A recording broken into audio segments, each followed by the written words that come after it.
সুপ্রিয় শিক্ষার্থীবৃন্দ, সবাইকে ইউসিসি অনলাইন ক্লাস প্রোগ্রামের আজকের মার্কেটিং গাইডলাইন ক্লাসে সবাইকে স্বাগতম। তো স্বাভাবিকভাবে সবাই অবাক হওয়ার কথা যে আমি কেন গাইডলাইন ক্লাসে তোমাদের সাথে। ফার্স্টলি হচ্ছে তোমাদের একটু আমরা আন্তরিকভাবে দুঃখিত যে আমাদের আজকের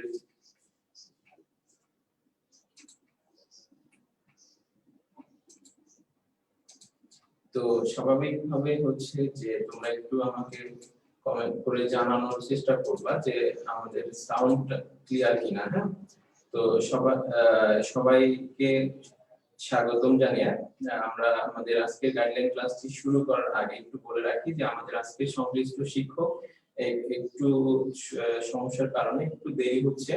তো আমরা খুব দ্রুত সময় আমাদের শিক্ষক আসা পর্যন্ত আমরা কিছু অফিসিয়াল কথা তোমাদের সাথে শেয়ার করব যে আসলে সকালে শরীর মাস করে সকালে এই ভয়েস ক্লিয়ার বাট মাঝে মাঝে প্রবলেম হচ্ছে। হ্যাঁ, ভয়েস ক্লিয়ার বা একটু প্রবলেম ছিল প্রথমে সাউন্ড সিস্টেমটাতে।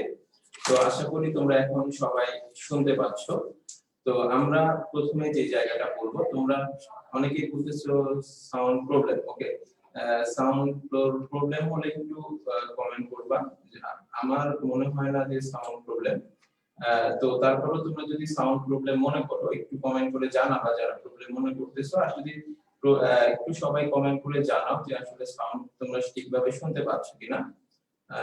খুব একটা ক্লিয়ার না। ওকে, আমি দেখতেছি যে আমাদের সেটিং চেঞ্জ করে। আচ্ছা, তোমরা একটু এখন একটু বলার চেষ্টা করো যে এখন ঠিক আছে কিনা। হ্যাঁ, এখন সাউন্ড ঠিক আছে কিনা। আমাদের তো দুইটা হেড এখন তোমরা আশা করি এখন ক্লিয়ার কিনা একটু বলো। হ্যাঁ, ওকে ওকে, থ্যাংক ইউ তোমাদের সবাইকে। আচ্ছা, এখন আমরা যে জায়গাটা একটু টিচার যেহেতু একটু লেট করতেছে, তো আমরা তোমাদের শুরু করতেছি যে বিষয়গুলো শুরুতেই হয়তো মাঝে আসতাম আমি, কিন্তু এটা আমি একটু শুরুতেই শেয়ার করি। তোমরা একটু সবাই কমেন্টে জানাও যে তোমরা এখন পর্যন্ত ফুল পেমেন্ট করে ভর্তি হয়েছো ফার্মগেট মৌচাক সায়েন্স ল্যাব শাখায়, কিন্তু এখন পর্যন্ত এসএমএস এর লিংক পাও নাই। আমি আবার বলতেছি, আমাদের যে গুগল ক্লাসরুমের জন্য যে এসএমএসটা পাঠানো হয়েছিল লিংক সহ, সেই এসএমএসটা তোমরা কেউ পাও নাই। এরকম কেউ যদি থাকো একটু আমাকে কমেন্ট করে জানাও। আমরা একটু তোমাদের সেই জায়গাটা দেখতে চাচ্ছি যে ফুল পেমেন্ট করেছি কিন্তু এখন পর্যন্ত আমরা যে এসএমএস গুগল ক্লাসরুমের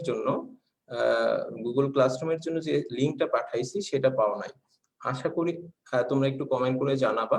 আমি যারা পাও নাই কিন্তু ফুল পেমেন্ট করে ভর্তি হয়েছে ফার্মগেট মৌচাক এবং সায়েন্স ল্যাব ব্রাঞ্চে, তোমাদের অবগতির জন্য জানাচ্ছি যে আমাদের প্রতিদিন সকাল 10টা থেকে বিকাল 5টা পর্যন্ত কিন্তু হেল্পলাইনটা মোহাম্মদ নাদিম বলেছো পাই নাই, ফোনও দিছি। তুমি কোন ব্রাঞ্চ? ফার্মগেট মৌচাক সায়েন্স ল্যাব ব্রাঞ্চের যদি হও। ওকে, সবুজ তোমাকে আমি নিজে পাঠাইছি। হ্যাঁ, সবুজ তোমার পাওয়ার কথা। যদি না পাও তুমি একটু আমাকে নক দিবা। হ্যাঁ, ওকে। সবুজ যখন কমপ্লেন করেছিল ওইটা আমি নিজে দায়িত্ব নিয়ে সলভ করে দিয়েছি, মানে পাঠানোর কথা। তারপরে যদি না পেয়ে থাকো আমাকে আবার একটু নক দিবা। আমি ফুল পেমেন্ট করেছি, আমি পাই না, আমি হেড অফিসে। সুদীপ্ত মন্ডল, তোমরা অবশ্যই যারা যারা পাও নাই তোমাদের প্রতি অনুরোধ থাকবে অবশ্যই আজকে 10টা থেকে বিকাল 5টার ভিতরে তোমরা হেল্পলাইনে ফোন দিয়ে সমস্যা সমাধান করে নিবা। যদি হেল্পলাইনের মাধ্যমেও সমাধান না পাও তোমরা নিঃসংকোচে আমাকে নক দিবা, আমার সাথে সমস্যাটা শেয়ার করবা। ঠিক আছে? আচ্ছা, আমি কিন্তু মার্কেটিং পড়ানোর জন্য আসি নাই। তো আমি অ্যাকাউন্টিং ফিনান্স পড়াতে পারি, তোমরা নিশ্চয়ই সবাই জানো, যেহেতু আমার ফাইন্যান্স ডিপার্টমেন্ট ছিল। মার্কেটিং সাবজেক্টের জন্য এক্সপার্ট টিচারই আছে আমাদের, সেই ক্লাস নিবে। আমি তোমাদের সাথে একটু অফিসিয়াল কথাবার্তা শেয়ার করার জন্য আসছি।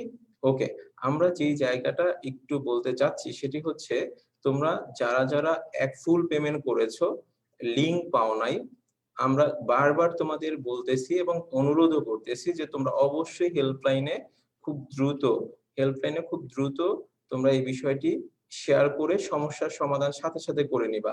হেল্পলাইন ম্যাক্সিমাম তুমি ১ ঘন্টা ওয়েট করবা। যদি তোমাকে সেই ১ ঘন্টার ভিতর সেই সমাধানটা না দেয়, তোমরা আবার নক করবা ১ ঘন্টা পরে। ঠিক আছে? বাট আমি বিশ্বাস আমাদের সেইভাবে ইনস্ট্রাকশন দেওয়া আছে। তোমরা বলার সাথে সাথে শুধুমাত্র চেক করা হবে যে তোমার রোল নাম্বার এবং তোমার ভর্তিটা ঠিক আছে কিনা।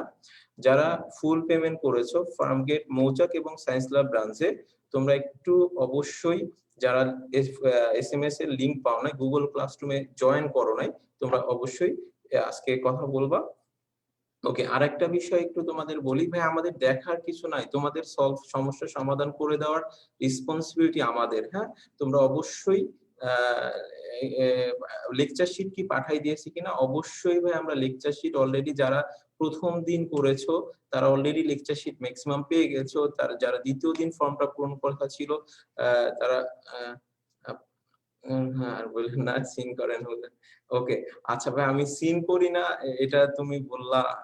আচ্ছা ঠিক আছে, আমি সিন করি ভাইয়া, হয়তোবা তোমরা খেয়াল করো না, কিন্তু ইনস্ট্যান্ট হয়তোবা সিন করি না, কারণ আমাদের অনেকগুলো বিষয় একটু এখন ব্যস্ততার ভিতর দিয়ে যাচ্ছে। বাট তোমাদের ইনশাল্লাহ আমি যখনই যেই সমস্যা আমার চোখে পড়ে আমি সাথে সাথে সমাধান করে দেওয়ার চেষ্টা করি। হ্যাঁ, গাজীপুর ব্রাঞ্চে ভর্তি হয়েছো বাট লিংক পাওয়া নাই, সেই ক্ষেত্রে তোমাদের বলবো যে গাজীপুর ব্রাঞ্চে যারা ভর্তি হয়েছো কিন্তু লিংক পাও নাই, তোমরা গাজীপুর ব্রাঞ্চের সাথে কথা বলবা। হ্যাঁ, আমরা এখানে হেড অফিস থেকে ফার্মগেট, সায়েন্স ল্যাব এবং মৌচাক ব্রাঞ্চের বিষয়গুলোই ডিল করতেছি। হ্যাঁ, আচ্ছা অ্যাকাউন্টিং এর পিডিএফ লিংক পাইনি, আমি ম্যাক্সিমামকেই দিয়ে দিয়েছি, যারা অ্যাকাউন্টিং এর পিডিএফ লিংকটা পাও নাই তাদেরটা।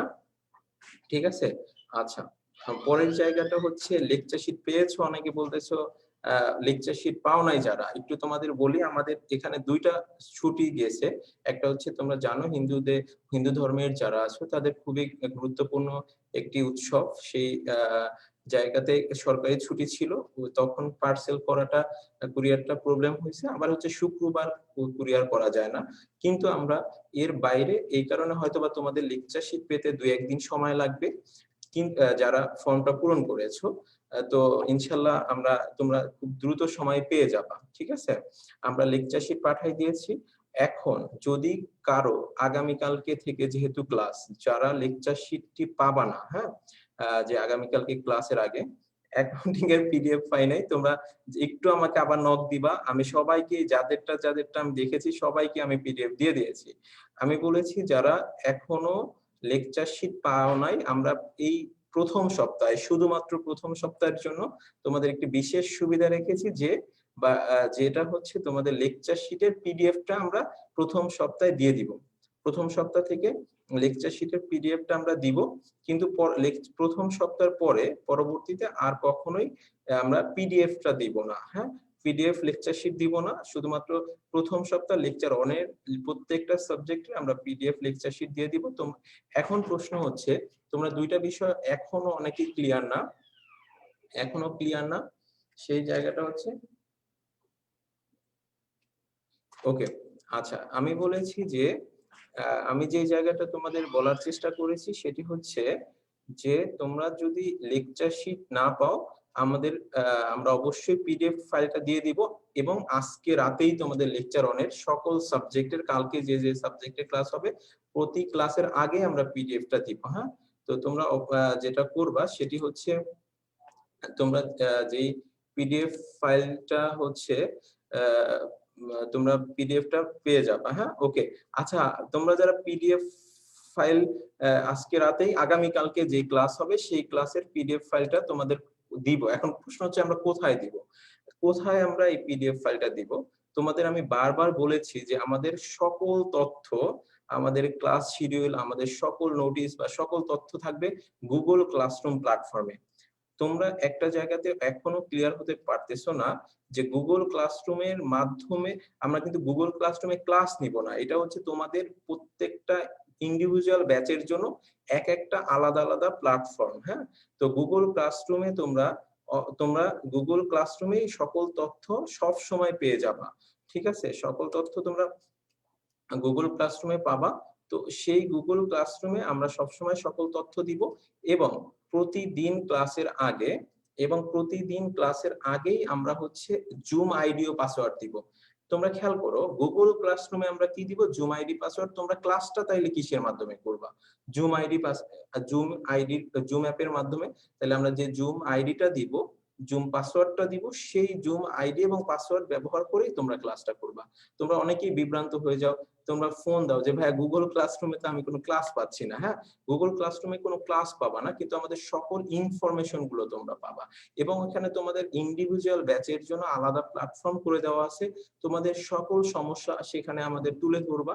আমরা এখন আপাতত হয়তোবা তোমাদের সমস্যাগুলো সেইভাবে কনসিডার করতে পারতেছি না, বিকজ হচ্ছে আমাদের এই প্ল্যাটফর্মটা তৈরি করা হচ্ছে, পুরোপুরি যে প্ল্যাটফর্মটা আমরা রেডি করে ফেলেছি বিষয়টি এরকম না।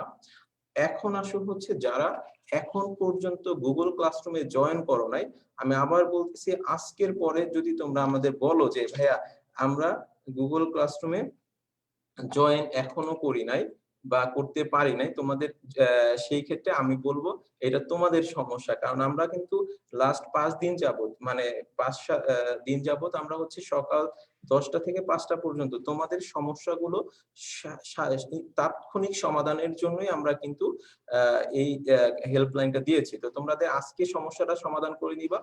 যদি কারো বুঝতে অসুবিধা, মানে সমস্যা সমাধান না পাও, তোমরা সাথে সাথে আমাদের একটু জানাবা, ইনশাল্লাহ সমস্যার সমাধান হয়ে যাবে। ঠিক আছে, এতটুকু তোমাদের বলতে পারি। হ্যাঁ, আমাকে যদিও ওদের মাধ্যমে সমাধান না পাও, একটু আমাকে ইনফর্ম করবা, আমরা চেষ্টা করব সাথে সাথেই তোমাদের সমস্যাটা সমাধান করে দেওয়ার জন্য। ওকে, এখন প্রশ্ন হচ্ছে তোমরা যে হেল্পলাইনে যখন ফোন দিবা, তোমাদের প্রত্যেকটা হেল্পলাইনে ফোন দিলে 4টা তথ্য চাবে, যে তোমার নাম, তোমার ব্যাচ নম্বর, তোমার রোল নম্বর এবং তোমার মোবাইল নাম্বার। আমরা ওই ব্যাচ এবং রোল নাম্বার জাস্টিফাই করে তোমাদের লিংক পাঠাই দেব। তো তোমাদের batch, roll number, mobile number, নাম এবং হচ্ছে এই 4টা নাম এবং মোবাইল নাম্বার, যেই মোবাইল নাম্বারটা তুমি ব্যবহার করে ক্লাসগুলো করবা সেই মোবাইল নাম্বারটা দিবা। এবং সেই মোবাইল অবশ্যই অ্যান্ড্রয়েড সাপোর্টেড হতে হবে, যেখানে তোমরা আসতে পারো সকল তথ্য পেয়ে যাবা। তো আমি একটু তোমাদের বলে রাখি, তাহলে অবশ্যই আজকে গুগল ক্লাসরুমে জয়েন করে ফেলবা। এবং গুগল ক্লাসরুমে জয়েন করার পরে তোমাদের আরেকটি কাজ হচ্ছে যে এটা তোমাদের দেওয়া আছে। হ্যাঁ, তোমরা আজকে সাথে সাথে আমাদের লেকচার শিটের জন্য একটি ফর্ম দেওয়া আছে। লেকচার শিটের জন্য একটি ফর্ম দেওয়া আছে, যেখানে যে তথ্যগুলো চাপ দিবে সেই তথ্যগুলো তুমি দিয়ে সাবমিট করে দিলেই কিন্তু তোমার লেকচার শিটটা ওই ঠিকানায় পৌঁছে যাবে। হ্যাঁ, ওই সংশ্লিষ্ট ঠিকানায় পৌঁছে যাবে। তো তোমাদের প্রতি রিকোয়েস্ট হচ্ছে এই দুইটা কাজ না করে তুমি কিন্তু ক্লাস করতে পারতেছো না, গুগল ক্লাসরুমে জয়েন না হয়ে কালকে থেকে ক্লাস করতে পারতেছো না। সো তোমরা নিজ দায়িত্বে অবশ্যই আজকে যদি কারো সমস্যা থাকে সমাধান করে নিবা। আর হচ্ছে গুগল ক্লাসরুমে যে ফর্মটা দেওয়া হবে সেই ফর্মটা যদি তুমি পূরণ না করো, তুমি লেকচার শিট পাচ্ছ না, তাইলে আমাদের দুইটা সমস্যা তৈরি হয়ে যাবে। আশা করি তোমরা এই জায়গাটা বুঝতে পেরেছো। আরেকটি সমস্যা যে জায়গাটা হচ্ছে সেটা হচ্ছে তোমরা জানো না যে তোমরা কোথায় ক্লাস করবে। আমি বারবার বলে দিয়েছি যে জুম অ্যাপে ক্লাস হবে, জুম অ্যাপের আইডি এবং পাসওয়ার্ডটা আমরা গুগল ক্লাসরুমে দিয়ে দিব। তোমাদের ব্যাচের যেই ক্লাস হবে সেই ব্যাচের আইডি এবং পাসওয়ার্ডটা আমরা ক্লাসের আগেই দিয়ে দিব।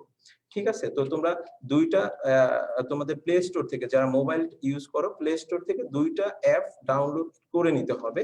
ফার্স্ট হচ্ছে গুগল ক্লাসরুম অ্যাপটা ডাউনলোড করে নিবা, ইনস্টল করে নিবা। আরেকটি হচ্ছে জুম অ্যাপ। এবং জুম অ্যাপ কিভাবে ব্যবহার করতে হয়, গুগল ক্লাসরুমের বিষয়গুলো যদি কোনো রকম ধারণার অভাব থাকে, তোমরা কিন্তু ইউটিউব থেকে টিউটোরিয়াল হেল্প নিতে পারো। ঠিক আছে, প্লাস আমরাও অনেকবার বলার চেষ্টা করেছি, আমরা চাই আমাদের কোনো একটা স্টুডেন্ট, আমাদের জন্য কোনো একটা স্টুডেন্ট কোনো রকম সমস্যার সম্মুখীন না হোক। কিন্তু তারপরও এটি সত্য যে তোমরা অনেক সময় আমাদের কাছ থেকে দুই একটি সাপোর্টের জায়গা হয়তো বা একটু আমরা সময় নেই, কারণ এই প্ল্যাটফর্মটা আসলে আমাদের কারো জন্যই আগে থেকে জানার জায়গা না।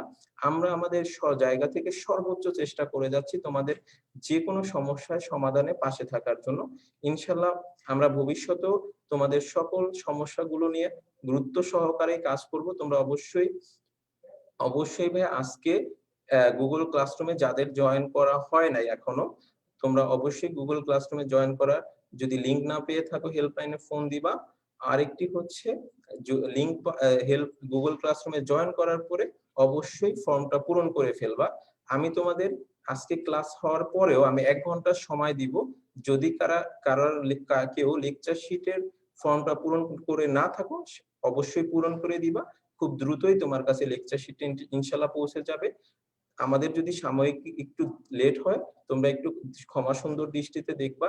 আমাদের চেষ্টার জায়গায় কোনো ত্রুটি নাই, এতটুকু আমাদের উপর বিশ্বাস রাখো এবং আমরা সব সময় তোমাদের পাশে আছি, তোমাদের পাশে থাকবো এবং তোমাদের ভালো করার জন্য যা যা করার দরকার হবে ইনশাল্লাহ আমরা করব।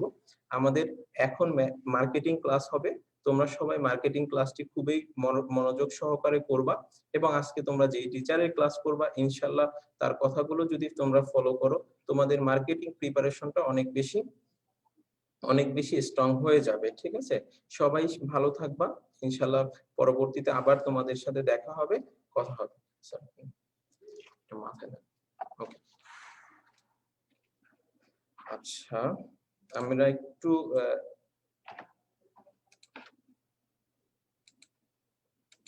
টাইম নিব। হ্যাঁ, তোমরা যেহেতু আমাদের প্রেক্ষাপট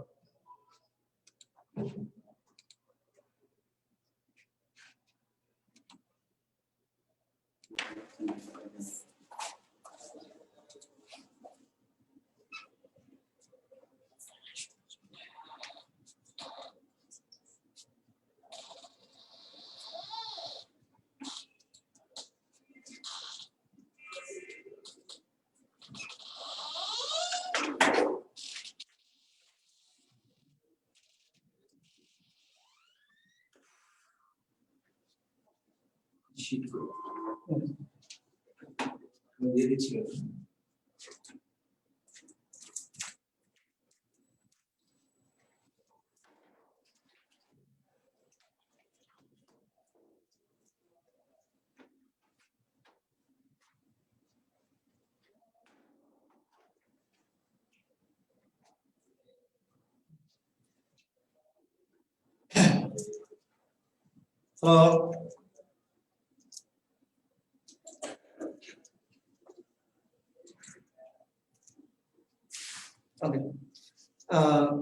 প্রিয় শিক্ষার্থী ভাই ও বোনেরা, তোমরা সবাই কেমন আছো? আশা করি অবশ্যই ভালো আছো। আমিও আলহামদুলিল্লাহ ভালো আছি। Sorry for being late. আজকে তোমাদের মার্কেটিং যে লেকচারটা নেওয়া হবে সেটা হচ্ছে জাস্ট গাইডলাইন ক্লাস, অর্থাৎ ওভারঅল তোমাদের টপিকস গুলোর মধ্যে থেকে কোন কোন টপিকস গুলো সবচেয়ে বেশি ইম্পর্টেন্ট, কোন কোন টপিকস গুলোর উপর ফোকাস করা হবে, প্লাস ভার্সিটি এডমিশন টেস্টের জন্য কি কি ভাবে তোমাকে করতে হবে, প্রিপারেশন নিতে হবে ইত্যাদি বিষয়ে আলোচনা করা হবে। এবং প্লাস পড়াশোনা রিলেটেডও কিছু টপিকস থাকবে যেটা তোমার ফিউচার কাজে লাগবে। এই নিয়ে আমরা ক্লাসটা নিব। জাস্ট সবাইকে আমার সাউন্ডটা শুনতে পাচ্ছ? Comments please.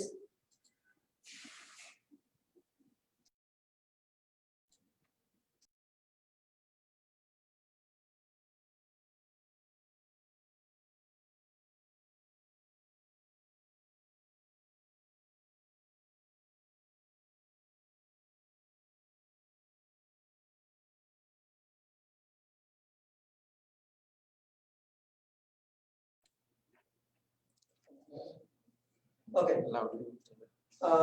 খেয়াল করো সবাই।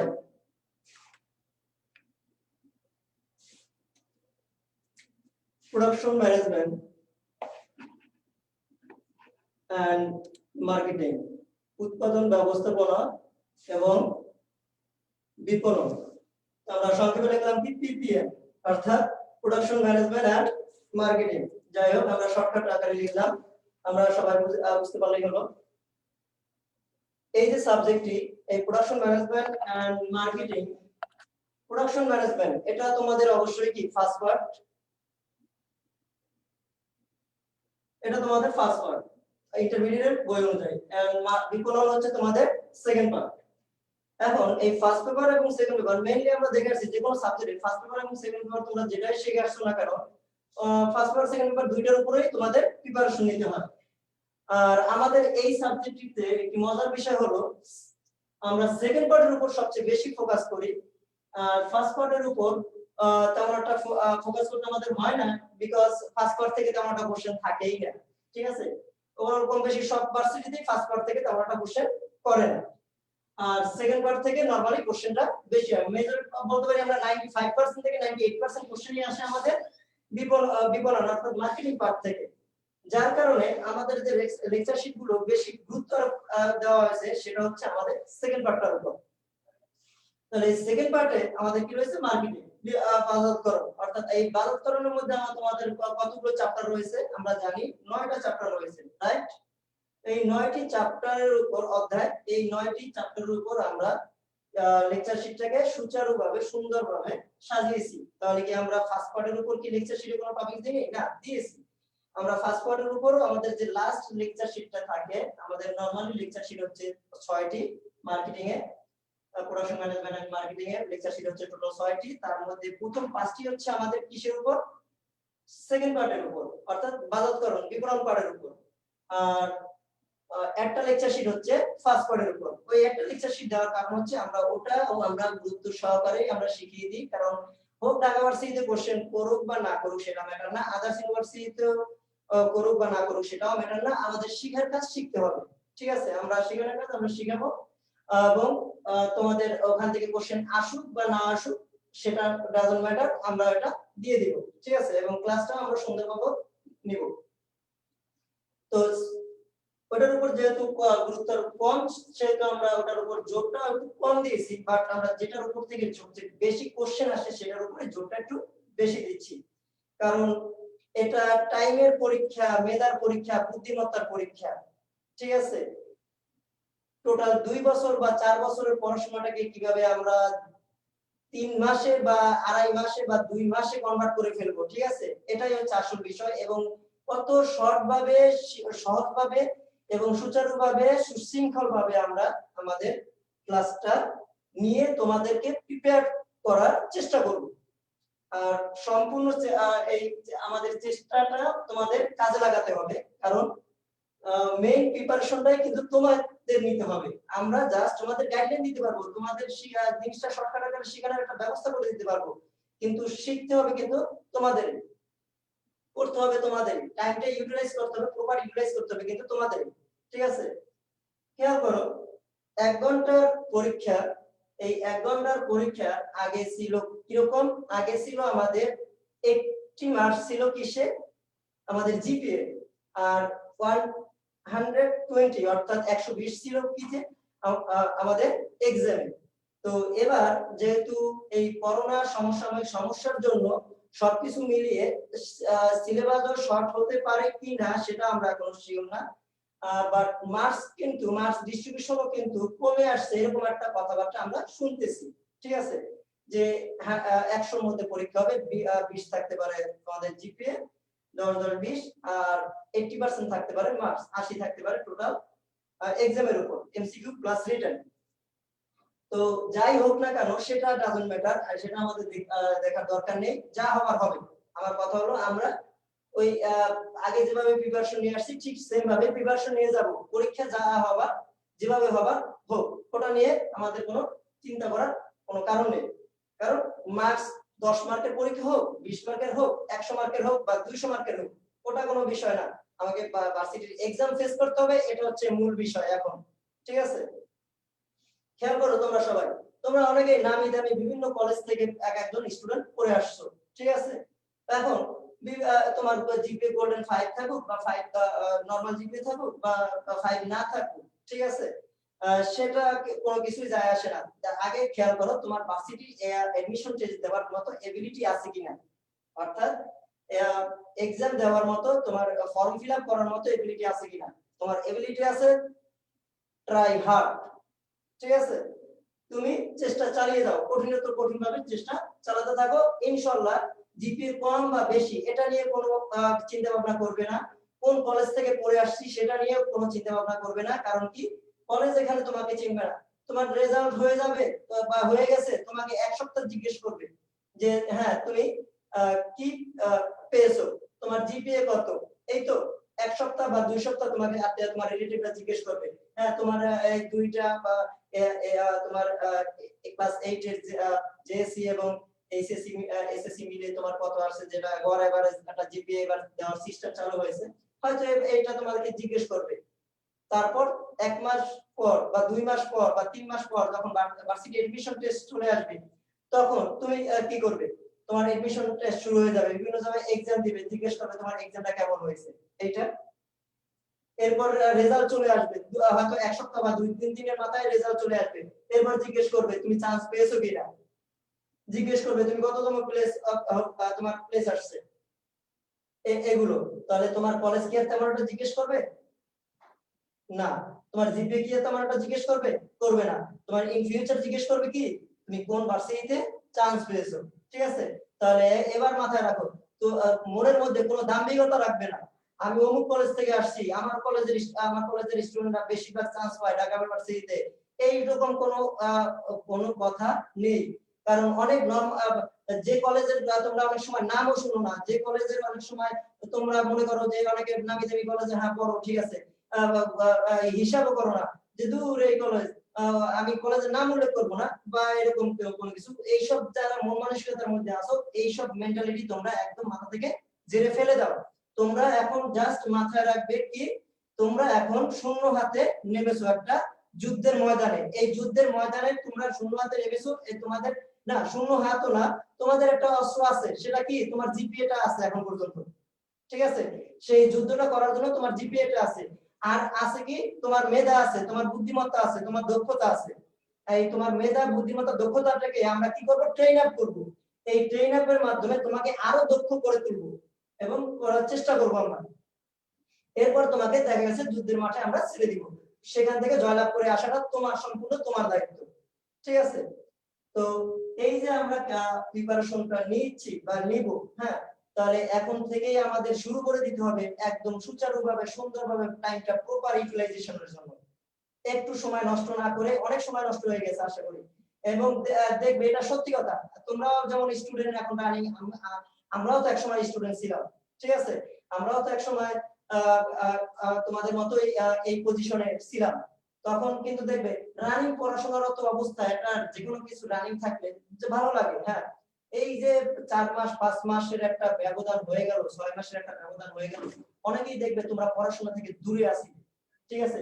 বন্ধু বান্ধব আত্মীয় স্বজনের সাথে তোমরা গল্প গুজবে ছিলে, তাহলে এই বা অন্য রকম খেলাধুলা করে টাইম ক্রস করেছো, বা নিজে লকডাউনের মধ্যে থেকে নিজেকে নিজের মতো সাজিয়েছো, ঠিক আছে? হয়তো বা একাকিত্ব টাইমও কাটিয়েছো অনেকে। এখন এগুলোর মধ্যে হয়েছে কি তুমি পড়াশোনা থেকে একটু হলেও দূরে সরে গেছো, তোমার মাইন্ড অন্যদিকে চলে গেছে। এখন মাইন্ড অন্যদিকে যাক বা না যাক, যাই করো না কেন, এখন মাইন্ডটাকে একটা দিকে আনতে হবে, সেটা কি তোমার ভার্সিটি এডমিশন টেস্ট। তোমার সামনে এখন একটাই লক্ষ্য, সেটা হচ্ছে ভার্সিটি এডমিশন টেস্ট, এবং এই ভার্সিটি এডমিশন টেস্টের জন্য তোমাকে এই যুদ্ধে ঝাঁপিয়ে পড়তে হবে। আর এই যুদ্ধে ঝাঁপিয়ে পড়ার জন্য এবং তোমার জয়লাভ করার জন্য, তোমাদের সহায়তা করার জন্য আমরা সর্বাত্মক তোমাদের পাশে আছি, ঠিক আছে?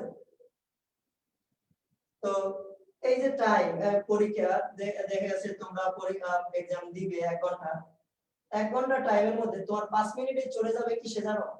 তোমার 5 মিনিটে চলে যাবে, দেখা যাবে কি তোমরা যেমন পরীক্ষা দিতে বোর্ড পরীক্ষা, তোমাদের যারা পরিদর্শক ছিল তারা কি করতো? খাতাটা সাইন নিত, তারপরে তোমার অ্যাটেন্ডেন্স শিটে একটা সাইন নিত, এইগুলো করতে গিয়ে তোমাদের 5 মিনিট সময় নষ্ট হতো না। সেম কাজটা কিন্তু ভার্সিটি এডমিশন টেস্টের পরীক্ষাও কিন্তু হবে, ঠিক আছে? সেম কাজটা তোমার ভার্সিটি এডমিশন টেস্টে করতে হবে। দেখা যাচ্ছে ওই সময়টা তোমার 2-3 মিনিট হলো লস হবে, ঠিক আছে? তাহলে তুমি 1 ঘন্টা থেকে 60 মিনিট থেকে তুমি যদি 5 মিনিট বাদ দাও, তোমার হাতে থাকতেছে 55 মিনিট, ঠিক আছে? 55 মিনিট তোমার হাতে থাকতেছে। তোমার সাবজেক্ট কয়টি ফেস করা লাগবে? বাংলা, ঠিক আছে? বাংলা ফেস করতে হবে, তোমাকে ইংলিশ ফেস করতে হবে, তোমাকে অ্যাকাউন্টিং ফেস করতে হবে, তোমাকে ম্যানেজমেন্ট ফেস করতে হবে, তারপরে আরেকটা ফেস করতে হবে কি ফিনান্স আর মার্কেটিং, ঠিক আছে? যে যেটা অ্যানসার করো তোমাদের মধ্যে। তাহলে একটা দুইটা তিনটা চারটা পাঁচটা সাবজেক্ট। এখন এই 5টা সাবজেক্টের উপর নরমালি পরীক্ষা বিগত বছরগুলোতে হয়ে আসছে, ঠিক আছে? এখন এবছর এই 5টা সাবজেক্ট, আমার কথা হলো 5টা সাবজেক্টের আকারে হোক বা যেভাবেই তারা ভার্সিটি কর্তৃপক্ষ পরীক্ষা নেবার সিদ্ধান্ত নেয়, ডাজন্ট ম্যাটার, সেটা আমাদের দেখার বিষয় না। আমরা এই 5টা সাবজেক্টের উপরে ওভারঅল প্রিপারেশন নিব, ঠিক আছে? ওভারঅল প্রিপারেশন নিয়ে এবার পরীক্ষা শর্ট আকারে নেই বা কম মার্কের নেই বা বেশি মার্কের নেই, সেটা ভার্সিটি কর্তৃপক্ষের দায়িত্ব, সেটা দেখতে হবে। তাহলে আমরা যদি 1 ঘন্টা আমাদের টাইম দেয়, নরমালি পরীক্ষা 1 ঘন্টাই হয়, তাহলে 1 ঘন্টা টাইম যদি দেয়, তাহলে আমরা প্রতি 5টা সাবজেক্টে যদি পরীক্ষা হয়, তাহলে আমরা প্রতি সাবজেক্টে আমরা কত মিনিট করে পাচ্ছি? Only 11 minute. কারণ কি 5 11 55, ঠিক আছে? 5 গুণ 11 = 55 মিনিট। তাহলে এই 55 মিনিট আমরা কাজে লাগাতে পারবো। এই 55 মিনিট যে আমরা কাজে লাগাবো, তাহলে আমার প্রতি Bangla, English, accounting, management, finance আর মার্কেটিং, খেয়াল করো ইংলিশ এই ভার্সিটি এডমিশন টেস্টের ক্ষেত্রে তোমাদের জন্য এখানে কন্ডিশন দ্বারা থেকে পাস করতে হবে এবং একটু তোমাদের ভয়ভীতি একটু থাকে বেশি যে ইংলিশ আমি পারবো কি পারবো না, ঠিক আছে? কতটুকু পারবো। দেখো এই 12 বছরে তোমরা যা শিখে আসছো যে ইংলিশ, ঠিক আছে, ভার্সিটি এডমিশন টেস্টের যে ইংলিশটা তোমরা প্রিপারেশন নেবে, ঠিক আছে, হ্যাঁ দেখা যাবে যে হ্যাঁ পড়ে আসছো, সবকিছুই তোমাদের আছে, তারপরও দেখা যাবে কি তোমাদের একটু অন্যরকম লাগতেছে, কারণ কি নতুন নতুন অনেক কিছু তোমাদের জানতে হবে এখানে।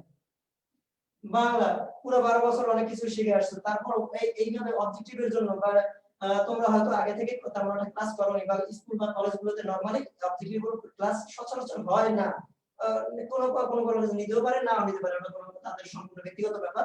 নরমালি অবজেক্টিভের উপর কোনো ক্লাস হয় না, তাহলে এইগুলোর উপরে তোমার প্রিপারেশন নিতে হবে এখন থেকে। তাহলে এগুলো দেখা যাবে তোমার কাছে আবার অ্যাকাউন্টিং, ম্যাথমেটিক্যাল বিষয় আছে প্লাস থিওরিটিক্যাল বিষয় আছে, ঠিক আছে? তো একটা পার্ট থেকেই তোমার অবজেক্টিভ থাকবে, ম্যাথ থেকে অবজেক্টিভ থাকে, তোমার ইংলিশ থেকে অবজেক্টিভ থাকে, ম্যানেজমেন্ট টোটালি থিওরিটিক্যাল সাবজেক্ট, ঠিক আছে? সবচেয়ে আমরা যদি বলি যে একটা সহজ যদি সাবজেক্ট হয়, মজার সাবজেক্ট আমরা বলতে পারি, ঠিক আছে, ম্যানেজমেন্ট।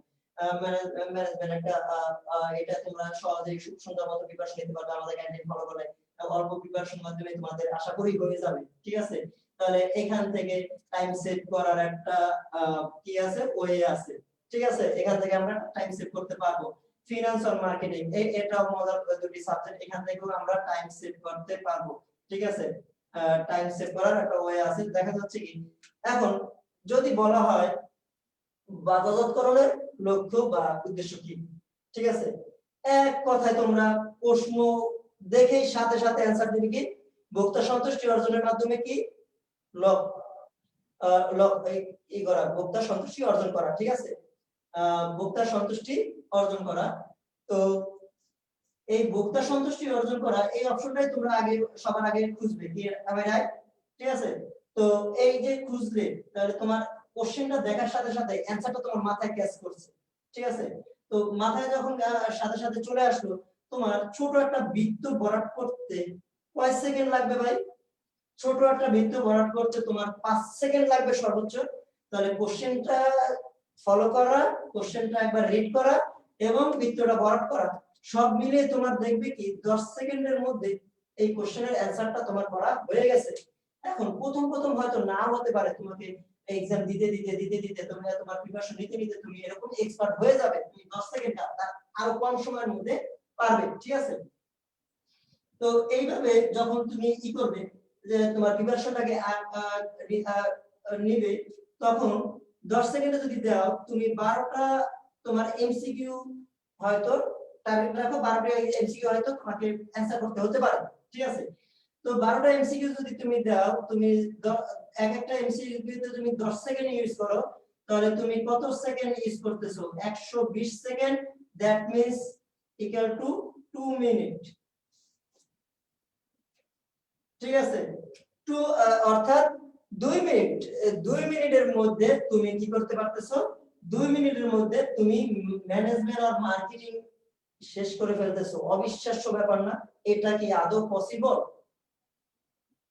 ইম্পসিবলেরও কিছু না, আবার পসিবলও অনেক সময় না। হ্যাঁ, সব কোশ্চেন যে এরকম থাকবে এরকমও না, কিছু কোশ্চেন থাকবে হয়তো ডাইরেক্টলি অ্যানসার পেয়ে গেছো, কিছু কোশ্চেন থাকতে পারে তোমাকে একটু চিন্তা ভাবনা করে অ্যানসার দিতে হতে পারে, বুঝি।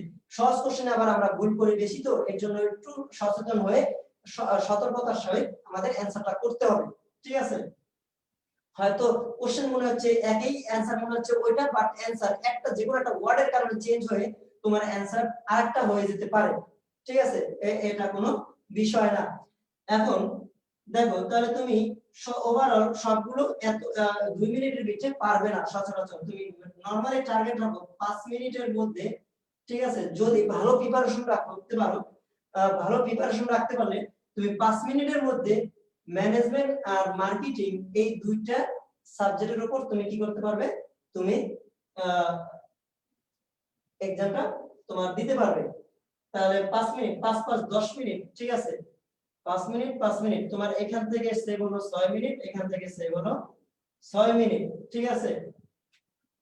এই 6 মিনিট তোমার রিজার্ভ ফান্ডে চলে গেল, ঠিক আছে? 6 মিনিট তুমি সেভ করতে পারলে, 6 6 12 মিনিট। এই 12 মিনিটে তুমি দেখা যাচ্ছে কি তোমার ইংলিশটার সময় বেশি লাগতে পারে, অথবা বাংলার সময় বেশি লাগতে পারে, অথবা অ্যাকাউন্টিং এ তুমি যদি একদম ভালো পারো, তুমি আশা করি আমরা তুমি 10 মিনিটের মধ্যে বা 8 মিনিট 9 মিনিট 10 মিনিট এই টাইমের মধ্যে তুমি দিতে পারবে, ঠিক আছে? এই টাইমের মধ্যে অবশ্যই এটা পারে, অনেক ম্যাক্সিমাম স্টুডেন্টই পারে, যারা যারা ভালো প্লেস করে বা যারা যারা এক্সাম ফেস করছে, আমরাও তো দিয়েছি, ঠিক আছে? তো যারা ভালো করতেছে বা করেছে তাদের কাছ থেকেও শুনে নিবে, তারা দেখবে যে 8 9 10 মিনিটের মধ্যে অ্যাকাউন্টিংটা তারা দিতে পেরেছে। তাহলে এখান থেকে 2 মিনিট 1 মিনিট যদি সেভ হয়, তুমি ইংলিশের জন্য তাহলে আর বাংলার জন্য এই টাইমটা, যে তোমার সেভ করা টাইমটা তুমি কাজে লাগাতে পারবে। এভাবে দেখতে পারবে তোমার টাইম ম্যানেজমেন্টটা খুব সুন্দর হচ্ছে, ঠিক আছে? তোমার টাইম ম্যানেজমেন্টটা হচ্ছে এক্সাম হলে তোমার মোস্ট ভ্যালু ইম্পর্টেন্ট একটা বিষয়।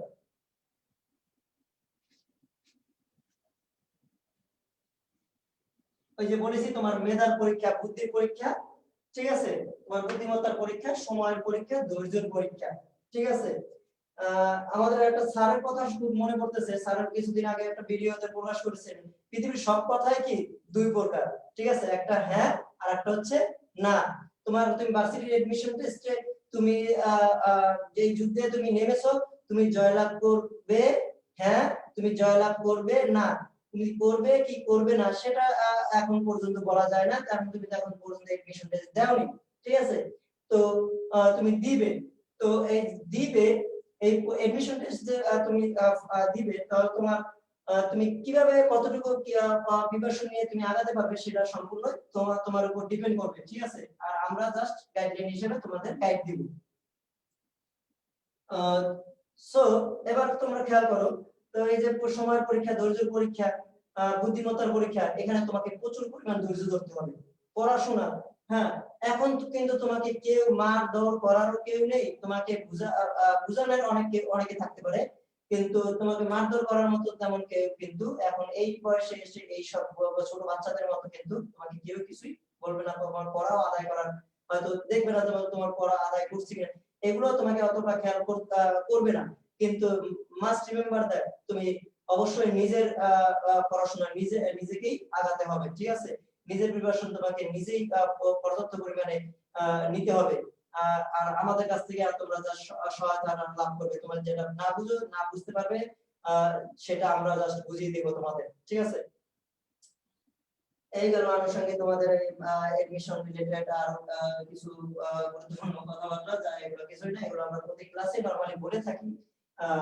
ফ্রি টাইম গুলোতে আমরা বলি যে তোমরা কিভাবে কি তোমাদের প্রিপারেশনটা নিলে সবচেয়ে ভালো হয়, ঠিক আছে? তোমরা কিভাবে, আমাদের এক্সপেরিয়েন্সটা আমরা অনেক সময় শেয়ার করি যে আমরা এটা করেছিলাম, তো আমরা যেটা করেছিলাম সেটাই যে তোমাদের করতে হবে এটাও না। তোমরা তোমাদের প্রেফারেন্স অনুযায়ী, তোমাদের টাইম অনুযায়ী সেভাবে নিজে রিল্যাক্স মোডে বা প্রিপারেশন নিয়েটা, সেটাই আমার মধ্যে আমি মনে করি যে বেটার, ঠিক আছে? কাউকে জোর করে কোনো কিছু করানো যায় না, আদায় করা যায় না, ঠিক? তো বাজারকরণ, যে তোমাদের মার্কেটিং পার্টটা,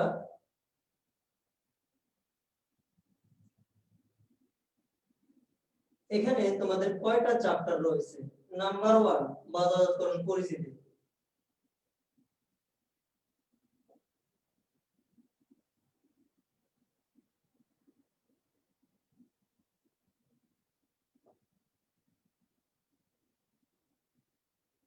বাজারকরণ পরিচিতি। নাম্বার 2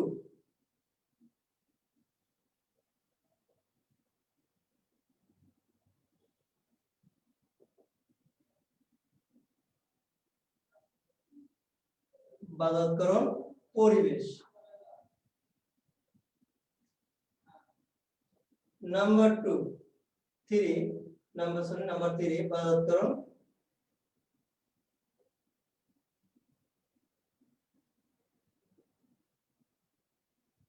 কার্যাবলী।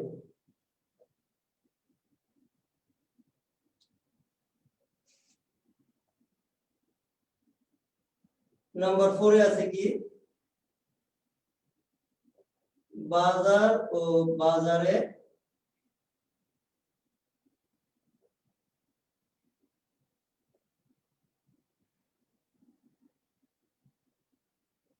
শ্রেণী বিভাগ। নাম্বার 5 এ রয়েছে কি আমাদের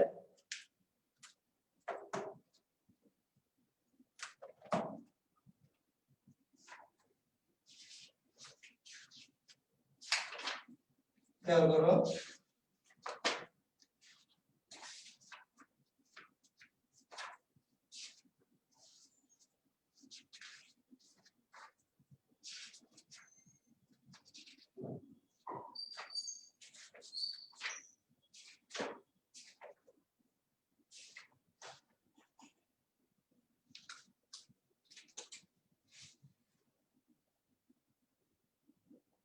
পণ্য ও পণ্যের শ্রেণী বিভাগ।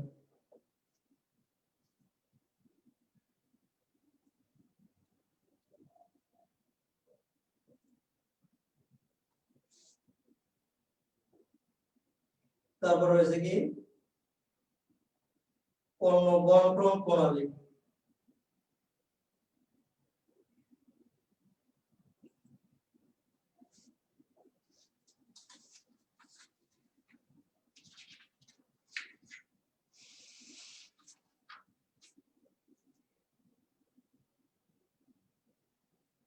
তারপর রয়েছে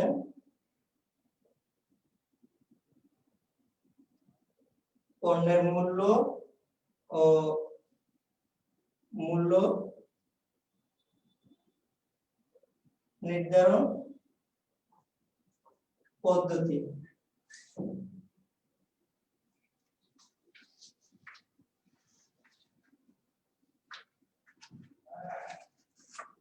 তারপর রয়েছে খুচরা ব্যবসা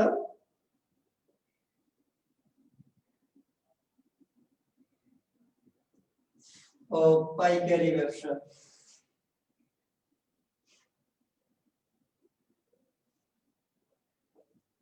আর লাস্ট ওয়ান রয়েছে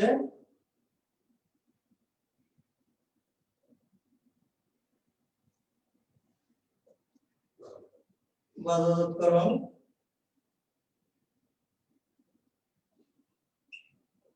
পোশাক ও সমসাময়িক।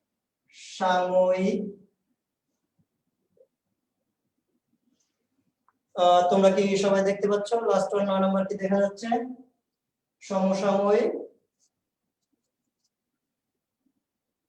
বিষয়াবলী। খেয়াল করো সবাই দেখা যাচ্ছে কিনা সমসাময়িক দেখা যাচ্ছে আশা করি।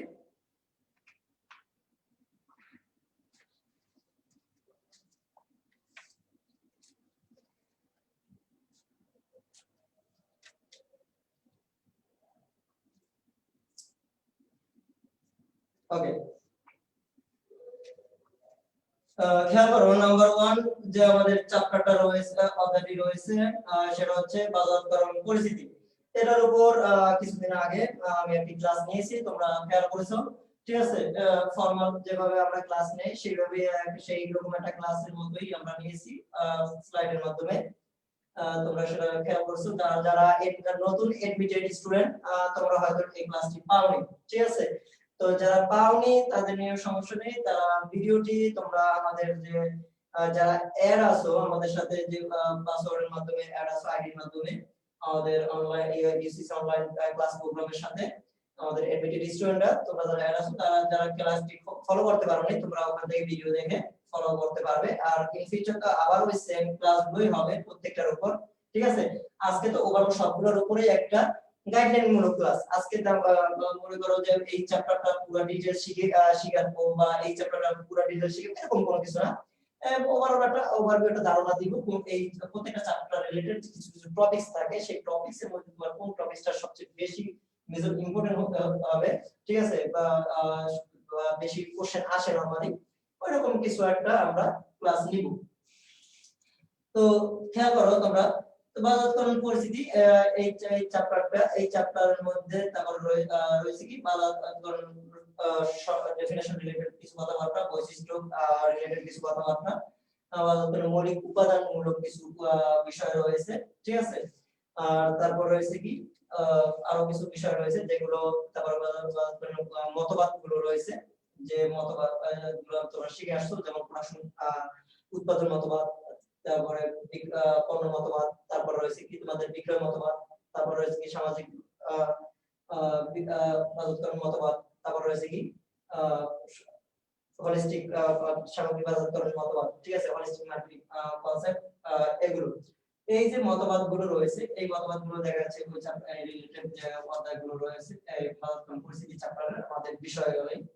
আর আরো কিছু বিষয় রয়েছে আমাদের, যেটা আমাদের লেকচার শিট উল্লেখ করা আছে, সেটা হয়তো যারা ক্লাস করছো তারা দেখেছো, আর যারা ক্লাস করোনি তারা হয়তো নতুন ভাবে হয়তো দেখবে, ঠিক আছে।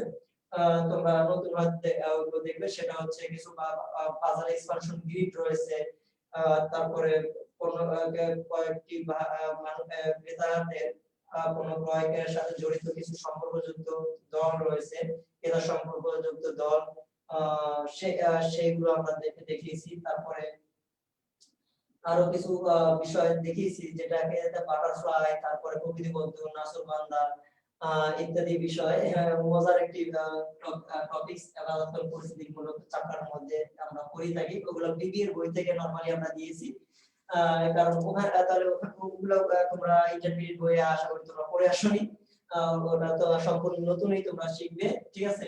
তো ওটা জটিল তেমন কিছু না, ওটা ইজি বিষয়, ওটা নিয়ে ভয় পাওয়ার কোনো কারণ নেই, যেহেতু নতুন টপিকস। একটা জিনিস মাথায় রাখবে, নিত্য নতুন যেটা যখনই শিখবে ততই মজা, পুরাতন জিনিস তো সবাই শিখে আসছে, নতুন কি আছে, নতুনত্ব কি দেওয়া যায়, ঠিক আছে, এগুলো হচ্ছে আসল বিষয়। আর বাজারকরণ পরিবেশ একটা রয়েছে কি তোমার micro environment, micro marketing environment, আর একটা হচ্ছে ম্যাক্রো মার্কেটিং, অর্থাৎ ব্যষ্টিক ও সামষ্টিক পরিবেশ। এই দুইটা পার্টে যে তোমরা পড়ে আসছো, এখান থেকে প্রচুর পরিমাণে কোশ্চেন আসে। এটা ইন্টারমিডিয়েট লেভেলে তোমাদের দেখবে যে তোমাদের এখান থেকে প্রচুর পরিমাণে এক্সাম গুলোতে কোশ্চেন আসতো, ওই যেভাবে কোশ্চেন আসতো ঠিক ওই সেম স্টাইলে কিন্তু এখানে ওইভাবেই কোশ্চেন গুলো প্যাটার্ন গুলো নরমালি আছে, ঠিক আছে। ওগুলো তোমাদের দেখানো হবে যে কোন কোন বিষয়গুলো তোমাদের থেকে এখানে কোশ্চেন নরমালি দেওয়া হয়, ঠিক আছে। এগুলো আমরা দেখাবো তোমাদের, যে পরিবেশগুলো রয়েছে, প্লাস্টিক পরিবেশ উপাদান নিচে কোনটি, সামাজিক পরিবেশ উপাদান নিচে কোনটি বা কোনটি নয়, ঠিক আছে, ইত্যাদি এই বিষয়গুলো থেকে কোশ্চেন নরমালি এইভাবে হয়, ঠিক আছে। তো ফার্স্ট অফ অল বাজারকরণ যে আমরা করতেছি, বাজারকরণ বলতে আমরা কি বুঝি এটা আমাদের জানা দরকার না, অবশ্যই জানা দরকার। বাজারকরণ বলতে আমরা কি বুঝি? ভোক্তার প্রয়োজন অভাব চিহ্নিত করে পরিকল্পিত ও সুচারুভাবে বা পরিকল্পিত নিয়ন্ত্রিত উপায়ে যথাযথভাবে পূরণ করার সাথে সম্পৃক্ত কার্যক্রমকে বলা হয় কি বাজারকরণ। অর্থাৎ কি আমরা কি বলছি, যে ভোক্তাদের প্রয়োজন ও অভাব চিহ্নিত করে, ভোক্তার প্রয়োজন ও অভাব চিহ্নিত করে, ঠিক আছে, সুপরিকল্পিতভাবে ও নিয়ন্ত্রিতভাবে আমরা কি বলতে পারি, যে যথাযথভাবে পূরণ করার সাথে সম্পৃক্ত কার্যাবলীকেই আমরা কি বলি বাজারকরণ। অর্থাৎ কি বলছি, ভোক্তার প্রয়োজন ও অভাব চিহ্নিত করে, ভোক্তার প্রয়োজন ও অভাব, ঠিক আছে, এটা মাথায় রাখবে, প্রয়োজন এবং অভাব দুইটা শব্দ আমরা পেয়ে গেছি ডেফিনেশনের মধ্যে। তাহলে এই যে প্রয়োজন, নিডস এন্ড ওয়ান্টস, ঠিক আছে, এই দুইটা ওয়ার্ড কিন্তু আমাদের মার্কেটিং এর সাথে জড়িত, বিপণনের সাথে জড়িত রয়েছে। তো এই যে নিডস এন্ড ওয়ান্টস, এই দুইটা শব্দকে বলা হয় বাজারকরণের মৌলিক উপাদান, ঠিক আছে। এগুলো আমরা দেখাবো কিছু টপিকস নিচে। তো ভোক্তার প্রয়োজন ও অভাব চিহ্নিত করে যথাযথভাবে পূরণ করার সুপরিকল্পিত ও নিয়ন্ত্রিত উপায়ে যথাযথভাবে তা পূরণ করার সাথে সম্পৃক্ত কার্যাবলীকেই বলা হচ্ছে কি আমার বাজারকরণ, ঠিক আছে। তাহলে এই যে আমরা বিষয়গুলো আমরা দেখলাম বাজারকরণের বিষয়গুলো, এর মধ্যে আমরা দুইটা ওয়ার্ড আমরা পেয়েছি, একটা হচ্ছে অভাব এবং আরেকটা হচ্ছে প্রয়োজন। নাম্বার 1 পেলাম কি প্রয়োজন, আর নাম্বার 2 পেলাম কি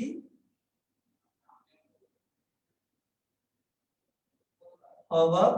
আরেকটা বিষয় আছে, সেটা কি, সেটা হচ্ছে ডিমান্ড বা চাহিদা। ঠিক আছে, এগুলোকে বলা হয় বাজারকরণের মৌলিক বিষয়। এগুলো কি বলা হয়? বাজারকরণের মৌলিক বিষয় বা উপাদান। ঠিক আছে, তাহলে এই যে বাজারকরণের মৌলিক বিষয় বা উপাদান, এই তিনটেই কি বাজারকরণের মৌলিক বিষয় বা উপাদান? না, আরো বিষয় রয়েছে, সেগুলো হয়তো পুরোপুরি সব শিখাতে গেলে আজকের ক্লাস এক চ্যাপ্টার দিয়ে শেষ হয়ে যাবে, অন্যান্য চ্যাপ্টারে আমরা কাজ করতে পারবো না। হ্যাঁ, এই এই যে মৌলিক বিষয় বা উপাদান, মাস্ট রিমেম্বার দ্যাট বাজারকরণের মৌলিক বিষয় বা উপাদান, এই টপিকটা তোমরা মার্ক করে রাখো। এখান থেকে কিন্তু প্রতি বছর প্রত্যেকটা ইউনিভার্সিটি কোশ্চেন করে। ঠিক আছে, প্রতি বছর প্রত্যেকটা ইউনিভার্সিটি কোশ্চেন ক্লাস করে থাকে। তাহলে এই যে প্রয়োজন, অভাব এবং চাহিদা। প্রয়োজন আমরা কি বুঝি? নিজেকে কোনো কিছু থেকে বঞ্চিত থাকার অনুভূতিকেই আমরা বলি কি প্রয়োজন। নিজেকে কোনো কিছু থেকে বঞ্চিত থাকার অনুভূতিকেই আমরা বলি কি প্রয়োজন। ঠিক আছে, এই প্রয়োজনটা আবার কয় ধরনের? প্রয়োজন হতে পারে তিন ধরনের, একটা হচ্ছে শারীরিক, একটা মানসিক, একটা হচ্ছে জৈবিক বা দৈহিক। ঠিক আছে, এই তিন ধরনের আবার প্রয়োজন রয়েছে। তাহলে তিন ধরনের একটি, দুটি, আর একটা হচ্ছে তিনটি। এইভাবে ডিপলি একটা জিনিস আমরা কি বলছি, শারীরিক, মানসিক, আর একটা হচ্ছে কি দৈহিক বা জৈবিক চাহিদা। ঠিক আছে, অর্থাৎ খাদ্য, বস্ত্র, বাসস্থান, এগুলো আমরা বলে থাকি যেগুলো নরমালি। তাহলে এই যে প্রয়োজনগুলো, এই প্রয়োজন আমরা প্রয়োজন শিখলাম, প্রয়োজনের মধ্যে আরো তিনটা পার্ট রয়েছে, তিন ধরনের প্রয়োজন পেয়ে গেলাম, সেটাও আমাদের শিখতে হবে। ঠিক আছে, তাহলে যে টপিকসটা আমার দেখতে হবে মোস্ট ইম্পর্টেন্ট, ঠিক আছে, সেই টপিকসটাই আমাদের কি করতে হবে, সেই টপিকসটাই আমাদের গুরুত্বের সহিত ও ডিপলি ওর বিতর্গত যত ইনফরমেশন রয়েছে আমরা সুচারুভাবে সুন্দর মতো সাজিয়ে তারপর প্রিপারেশনটা নেব। তাহলে দেখবে ওই টপিকস রিলেটেড আর কোনো তেমন কিছু তোমার তেমনটা বাকি থাকবে না। ঠিক আছে, তাহলে তোমার আরো প্রিপারেশনটা আরো সুন্দর হবে। ঠিক আছে, তুমি দেখবে যে নির্দিষ্ট টাইম পরে তোমার প্রিপারেশনটা দক্ষ মজবুত হচ্ছে, তোমার কোনো কিছু নেই, ভয়ভীতি আর কোনো কিছু থাকবে না। তারপর হচ্ছে কি তোমার অভাব। অভাবটা আমরা নরমালি আমরা বলে থাকি কি প্রয়োজন ব্যক্তির সংস্কৃত জ্ঞান সংস্কৃত দ্বারা রূপান্তরিত হলে তাকে বলা হচ্ছে কি অভাব। এটা অ্যাজ তোমাদের বইয়ের ভাষা অনুযায়ী হয়ে গেল, ঠিক না? ওকে, আচ্ছা যাই হোক, তারপর হচ্ছে কি চাহিদা। অভাব পূরণের সামর্থ্য ব্যয় করার ইচ্ছা থাকলে তখন তাকে বলা হয় কি চাহিদা। অর্থাৎ চাহিদা পূরণের জন্য আবার তোমাদের কি দেওয়া হয়েছে, কন্ডিশন দেওয়া হয়েছে। ঠিক আছে, কয়টি কন্ডিশন দেখা যাচ্ছে, কি বলছে, তোমার পাওয়ার ইচ্ছা থাকতে হবে। ঠিক আছে, পাওয়ার ইচ্ছা বা আকাঙ্ক্ষা থাকতে হবে। তারপরে তুমি যে জিনিসটা নিবে সেটা তোমার ব্যয় করার সামর্থ্য থাকতে হবে। তোমার পকেট ব্যয় করার সামর্থ্য আছে কিনা তোমার কাছে, যেটা দিয়ে তুমি কোনো কিছু একটা নিবে সেটা ইন রিটার্ন তুমি যেটা দিবে সেটা তোমার আছে কিনা। ঠিক আছে, তারপর ব্যয় করার ইচ্ছা থাকতে হবে। তোমার সামর্থ্য আছে, তোমার ব্যয় করার ইচ্ছা নাই, তাহলে তুমি এটা পূরণ করতে পারবে না। এবং আরেকটা বলছে কি অর্থ ব্যয় করার কর্তৃত্ব, পাওয়ার বা অথরিটি, অর্থাৎ যেটা বলা হয় কর্তৃত্ব থাকতে হবে। অর্থ ব্যয় করার তোমার কর্তৃত্বের কথা বলা হয়েছে। এই চারটা বিষয় ফুলফিল হলে তোমার চাহিদাটা ফুলফিল হবে। ঠিক আছে, আমরা দেখতে পাচ্ছি যেটা। তাহলে এই যে কয়টা বিষয়, এই কয়টা বিষয় থেকে নরমালি বিভিন্ন ভাবে কোশ্চেন ঘুরে ফিরে আসে। ঠিক আছে, এছাড়াও আসতে পারে ক্রেতা ভ্যালু, ক্রেতা ভ্যালু রিলেটেড, ক্রেতা সন্তুষ্টি। ঠিক আছে, বাজারকরণ, এগুলো ক্রেতা ভ্যালু।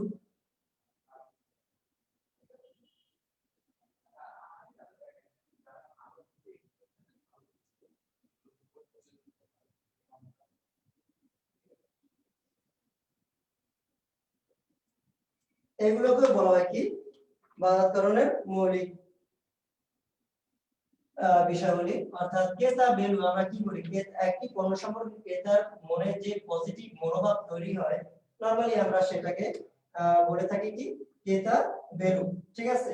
আর পণ্যের মান বা মূল্য সম্পর্কে। আর ক্রেতা সন্তুষ্টি কি, এই ক্রেতা একটি পণ্য ক্রয় করলো এবং তার বিপরীতে যা দিল ব্যয় করলো, ঠিক আছে, এই দুইয়ের মধ্যে যে পার্থক্য, এই পার্থক্যটাকে আমরা বলতে পারি কি ক্রেতা সন্তুষ্টি, যেটা পূর্ব অভিজ্ঞতার আলোকে আমরা পেয়ে থাকি, ঠিক আছে।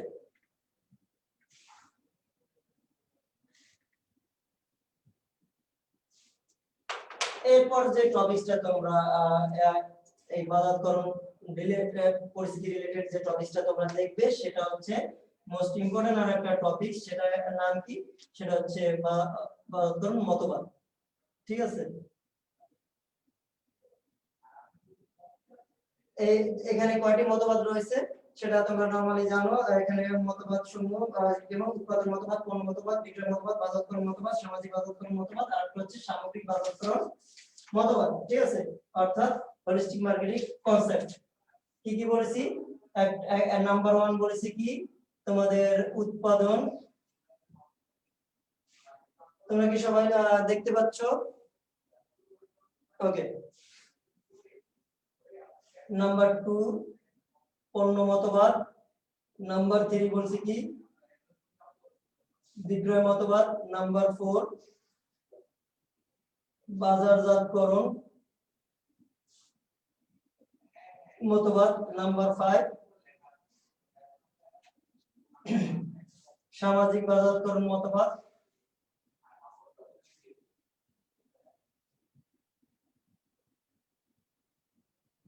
আর নাম্বার 6 হচ্ছে সামগ্রিক অর্থাৎ হলিস্টিক মার্কেটিং কনসেপ্ট। তো এই যে 6টি মতবাদ, এই 6টি মতবাদ তোমাদের ডিপলি এখান থেকে ভালোমতোভাবে পুরো ইনফরমেশন এখান থেকে খুঁজে খুঁজে বের করে তোমাদের প্রিপারেশন নিতে হবে। আমরা তো সবগুলো দিয়েই দিব আমাদের ফর্মাল ক্লাসগুলোতে। আমাদের ফর্মাল ক্লাসগুলোতে আমরা সব বিতর্কত যে সব ইনফরমেশন থেকে নরমালি কোশ্চেন হয়, ঠিক আছে। সর্বপ্রাচীনতম মতবাদ কোনটি? উৎপাদন মতবাদ, ঠিক আছে। তারপর বলা আছে বাজারকরণের সর্বাধুনিক মতবাদ কোনটি, ঠিক আছে, সেটা আমরা বলতে পারি কি সামগ্রিক বাজারকরণ মতবাদ। সর্বাধুনিক মতবাদ কোনটি? Holistic marketing concept. এই দুটো কোশ্চেন নরমালি এখান থেকে আসে এবং কমন কোশ্চেন, এটা তোমরা পড়ে আসছো। এগুলো দেখা যাচ্ছে যে তোমরা আর একটু রিলেটেড আরো ইনফরমেশন পেলে তোমাদের আরো ক্লিয়ার হয়ে যাবে ধারণাগুলো, ঠিক আছে, একদম সম্পূর্ণ ক্লিয়ার তোমরা পেয়ে যাবে। আর আমাদের লেকচার শিটে এগুলো সুন্দর মতো সাজানো গোছানো আছে, দেওয়া আছে। আমাদের যে ফর্মাল লেকচার শিট তোমরা পাবে, সেটা আমরা ফর্মাল ভাবে যে ক্লাসগুলো নিয়ে থাকি, সেই ক্লাসে যে লেকচার শিটগুলো দিয়ে থাকি, সেই লেকচার শিটগুলো ইত্যাদি। আর তারপরে যে তোমরা এই চ্যাপ্টার রিলেটেড যে ইনফরমেশন গুলো দেখবে সেটা হচ্ছে কি, সেটা হচ্ছে ক্রেতা সম্পর্কযুক্ত দল। এটা আমি এখন তোমাদের দিচ্ছি না, এই জন্য যেহেতু এই রিলেটেড তোমরা পড়ে আসোনি, এটা সামনাসামনি তোমাদের যেটা অনলাইনে যেভাবে তোমাদের ক্লাস নেওয়া হবে, সেখানে তোমাদের পুরোপুরি ভাবে শিখিয়ে দেওয়া হবে। কারণ কি এই ক্লাসে আমরা যদি এটা এখন দেখাতে যাই, তখন দেখা যাবে কি তোমাদের এই ক্লাসের সম্পূর্ণ বিষয় আমরা সবগুলো চ্যাপ্টার রিলেটেড কিছু ইনফরমেশন দেখা যায় মিসিং হয়ে যেতে পারে। মেইন ইনফরমেশনগুলো কোনগুলো করতে হবে সেগুলো। তারপর রয়েছে কি আমাদের এই চ্যাপ্টার রিলেটেড পুরো মার্কেট এক্সপানশন গ্রিড, ঠিক আছে, marketing mix 4P 4C 4A এগুলো, ঠিক আছে। তো এরপর আমরা চলে যাই বাজারকরণ পরিবেশ।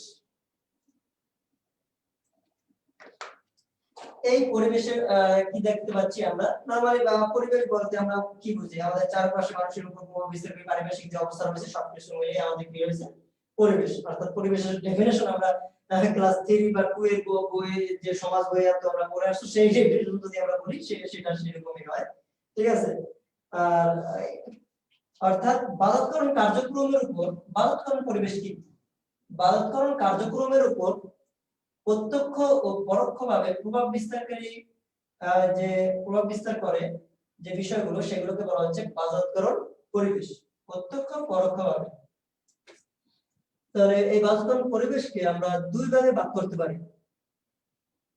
নাম্বার 1 একটা হচ্ছে ব্যষ্টিক পরিবেশ, নাম্বার 2 ওটা হচ্ছে সামষ্টিক পরিবেশ, অর্থাৎ ম্যাক্রো ও মাইক্রো মার্কেটিং এনভায়রনমেন্ট। এটা হচ্ছে মাইক্রো মার্কেটিং এনভায়রনমেন্ট আর এটা হচ্ছে ম্যাক্রো মার্কেটিং এনভায়রনমেন্ট। এখান থেকে কি কি কোশ্চেন নরমালি করে থাকে, এখান থেকে কোশ্চেন করে নিচের কোনটি ব্যষ্টিক পরিবেশের উপাদান, নিচের কোনটি সামষ্টিক পরিবেশের উপাদান বা উপাদান নয়, পজিটিভ নয় নেগেটিভ, এই জাতীয় কোশ্চেন গেল। ঠিক আছে, এখন এর মধ্যে থেকে আরো ডিপ লেভেলে কোশ্চেন যায়, যেমন সামষ্টিক পরিবেশের কথাই আমরা খেয়াল করি। সামষ্টিক পরিবেশের উপাদানগুলোর মধ্যে রয়েছে জনসংখ্যা, রয়েছে কি অর্থনৈতিক পরিবেশের উপাদান, তারপর রয়েছে কি প্রাকৃতিক পরিবেশের উপাদান, তারপর রয়েছে প্রযুক্তিগত পরিবেশের উপাদান। ঠিক আছে, তারপর রয়েছে রাজনৈতিক, এই তারপর আর একটা রয়েছে সাংস্কৃতিক।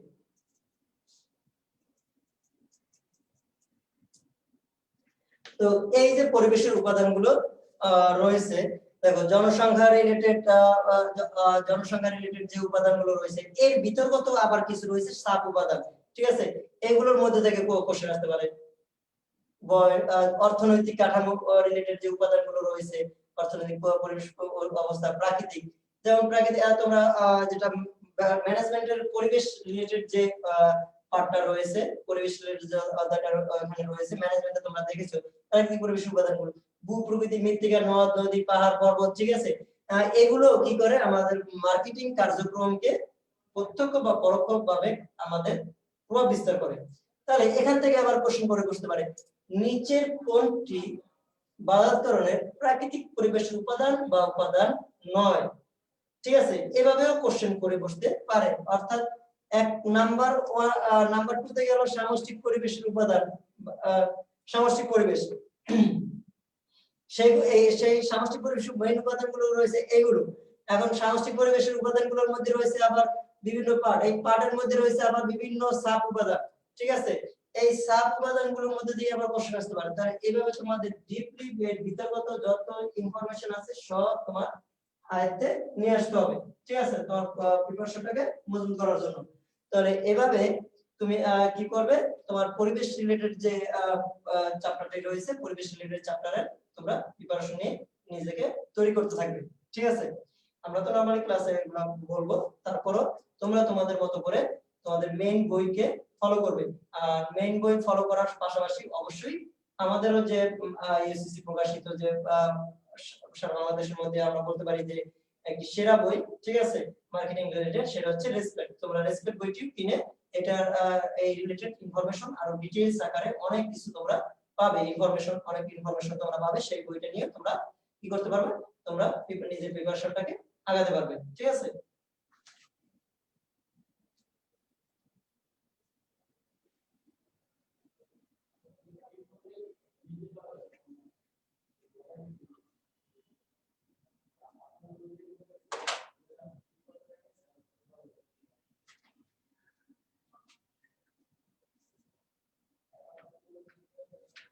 এরপর দেখো বাজারকরণ কার্যাবলী। বাজারকরণ কার্যাবলী আমরা বলতে কি বুঝি, উৎপাদনকারীর নিকট থেকে উৎপাদিত প্রোডাক্ট চূড়ান্ত ভোক্তার নিকট পৌঁছানোর জন্য যে সকল কার্যাবলী সম্পাদন করা হয় আমরা নরমালি তাকে জানি কি বাজারকরণ কার্যাবলী। ঠিক আছে, এই কার্যাবলীটাকে আমরা তিনটা ভাগে ভাগ করতে পারি। একটা হচ্ছে বিনিময়, একটা হচ্ছে বন্টন, আর একটা হচ্ছে সহায়ক। এই রিলেটেড আমিও লেকচার 2 তে তোমাদের ক্লাসটা নিয়েছিলাম। ঠিক আছে, মার্কেটিং এর লেকচার 2 দেখবে, খেয়াল করে দেখবে তোমরা যারা ক্লাস করেছো তারা সেখানে তো আমি ডিটেইলস আকারে সবকিছু বলে দিয়েছিলাম। তো এই যে বাজারকরণ কার্যাবলীর মধ্যে রয়েছে কি বিনিময় কার্যাবলী, বন্টন সংক্রান্ত কার্যাবলী, আর একটা রয়েছে কি সহায়ক কার্যাবলী। ঠিক আছে, এই বিনিময় কার্যাবলীর মধ্যে রয়েছে কি ক্রয়, আর একটা রয়েছে বিক্রয়। বন্টন কার্যাবলীর মধ্যে রয়েছে কি পরিবহন, গুদামজাতকরণ এবং মৌখিকরণ, পরিবহন, গুদামজাতকরণ এবং মৌখিকরণ, ঠিক আছে। আর সহায়ক কার্যাবলীর মধ্যে রয়েছে কি কি? অর্থ সংস্থান, ঝুঁকি গ্রহণ, ঠিক আছে, মান নির্ধারণ, প্রমিতকরণ, পর্যায়করণ ইত্যাদি আমরা যেটা করে থাকি, বাজার তথ্য এবং বিক্রয়োত্তর সেবা প্রদান, ঠিক আছে। ওই যে ওয়ারেন্টি গ্যারান্টি দেয় যে আমরা যে কোনো প্রোডাক্টের ক্ষেত্রে আমরা নরমালি দেখে থাকি, সেগুলা দেখে দেখি বিক্রয়োত্তর সেবা প্রদানটা আসলে মেইনলি ওইটাকে বলা হয়, ঠিক আছে। তাহলে এই যে বিনিময় সংক্রান্ত কার্যাবলী ক্রয় এবং বিক্রয়, এখান থেকে কি অবজেক্টিভ আসে? হ্যাঁ, অবভিয়াসলি অবজেক্টিভ আসে, মাথায় রাখবে। এখানে বাজারজাত কার্যাবলীর মধ্যে এই কয়টা পার্ট তোমরা অবশ্যই ভালোমতো প্রিপারেশন নেবে। এখান থেকে কোশ্চেন কিন্তু তেমন একটা মিস হয় না, এখান থেকেও কোশ্চেন করে, ঠিক আছে। এটাকেও আমরা 2 স্টার আকারে দিয়ে রাখতে পারি, ঠিক আছে। পুরো 3 স্টার দিলাম না, 2 স্টার আকারে দিয়ে রাখতে পারি। কারণ কি দেখা যাচ্ছে এক বছর কোশ্চেন আসলে আরেক বছর দেখা যাচ্ছে না আসতে পারে, এরকম ঘুরে ফিরে কোশ্চেন আসে। তো একবার সিটি দিতে পারে, আরেকবার সিটি দিবে না, আরেকবার সিটি দিয়ে বসতে পারে। তোমরা দেখা যাবে কি শুধু কি মার্কেটিং এর সরি শুধু কি ঢাকা ভার্সিটির উপরেই তোমরা প্রিপারেশন নেবে না, তোমরা দেখা যাচ্ছে আদার্স বিভিন্ন ইউনিভার্সিটির জন্য হয়তো প্রিপারেশন নেবে। তবে হ্যাঁ, মেইনলি ফোকাস থাকবে তোমাদের ঢাকা ইউনিভার্সিটি, ঠিক আছে। সবাই আশা করে হ্যাঁ আমি যেন ডাবিয়ার হতে পারি, ঠিক আছে। আমি যদি চান্স পেয়ে যাই রাবিয়ার হিসাবে নিজেকে পরিচিত করতে পারবো, তাহলে এইটা যে কত বড় একটা প্রাপ্তি বা কত বড় একটা পাওয়া, ঠিক আছে। যে বা যারা চান্স পেয়েছে, ঠিক আছে, তাদের অনুভূতিটা একটু লক্ষ্য করে দেখবে, তাদের অনুভূতিটা কিরকম। ক্রয় এবং বিক্রয়, ক্রয় বিক্রয় রিলেটেড, ঠিক আছে। পণ্য ক্রয়ের উদ্দেশ্য কয়টি, এই জাতীয় কোশ্চেন করে। একটি মানুষের পণ্য ক্রয়ের উদ্দেশ্য কয়টি, নরমালি আমরা জানি কয়টি, 3টি, ঠিক আছে। একটা হচ্ছে কি নিজের ভোগের জন্য পণ্য ক্রয় করতে পারে, আরেকটা কি পণ্য বিক্রয়ের জন্য পণ্য ক্রয় করতে পারে, আরেকটা কি কোনো উৎপাদনের জন্য পণ্য ক্রয় করতে পারে। এই রিলেটেড কোশ্চেন নরমালি এখান থেকে থাকে। তারপরে হচ্ছে কি বন্টন, পরিবহন, বন্টন রিলেটেড কি কি রয়েছে? পরিবহন, তারপর রয়েছে কি গুদামজাতকরণ এবং রয়েছে কি মৌলবীকরণ, ঠিক আছে। অর্থাৎ কোন মান রক্ষা করার জন্য আমরা কি করে থাকি? মৌলবীকরণের ব্যবস্থা করে থাকি, ঠিক আছে। পরিবহনের মাধ্যমে আমরা কি করি? পণ্যকে এক স্থান থেকে আরেক স্থানে আরোহণ করে থাকি, ঠিক আছে। তাহলে এখান থেকে একটা উপযোগ সৃষ্টি হয়, সেই উপযোগটা কি? স্থানগত, ঠিক আছে। স্থানগত উপযোগ সৃষ্টি হয়। তাহলে পরিবহনের মাধ্যমে কি উপযোগ সৃষ্টি হয়? এই অবজেক্টিভটা নরমালি ঘুরে ফিরে আসে, ঠিক আছে। স্থানগত উপযোগ সৃষ্টি হয়। গুদামজাতকরণ, গুদামজাতকরণ কি? ভবিষ্যতে সংরক্ষণের জন্য আমরা গুদামজাতকরণ করে থাকি, ঠিক আছে। তাহলে গুদামজাতকরণ যে আমরা করে থাকি, তাহলে গুদামজাতকরণ খেয়াল করো, গুদামজাতকরণের মাধ্যমে আমরা একটা উপযোগ সৃষ্টি হয়, সেটা কি? সময়গত, ঠিক আছে। এক সময়ের পণ্য অন্য সময় চালানোর জন্য দেখা যায় কি গুদামজাতকরণ করে থাকি, বা ভবিষ্যতে ভবিষ্যৎ চাহিদা পূরণের জন্য গুদামজাতকরণ করে থাকে। যে ক্রাইসিস হলে বা তখন ক্রাইসিস সময় যেন সংরক্ষিত পণ্য দিয়ে চাহিদা পূরণ করা যায় মানুষের, সেই জন্য গুদামজাতকরণ করা হয়ে থাকে, ঠিক আছে। তো এই যে গুদামজাতকরণের মাধ্যমে আমরা কি দেখতে পাচ্ছি? সময়গত উপযোগ সৃষ্টি হচ্ছে। তাহলে এই অবজেক্টিভটা নরমালি আসে। তাহলে এখানে আবার গুদামজাতকরণ আবার এখানে ভাগ করা হয়েছে। গুদামজাতকরণ 3 ভাগ ভাগ করা যায়। 3 প্রকার। একটা হচ্ছে প্রাইভেট গুদাম দেওয়ার, একটা হচ্ছে পাবলিক, আর একটা হচ্ছে বন্ডেড, ঠিক আছে।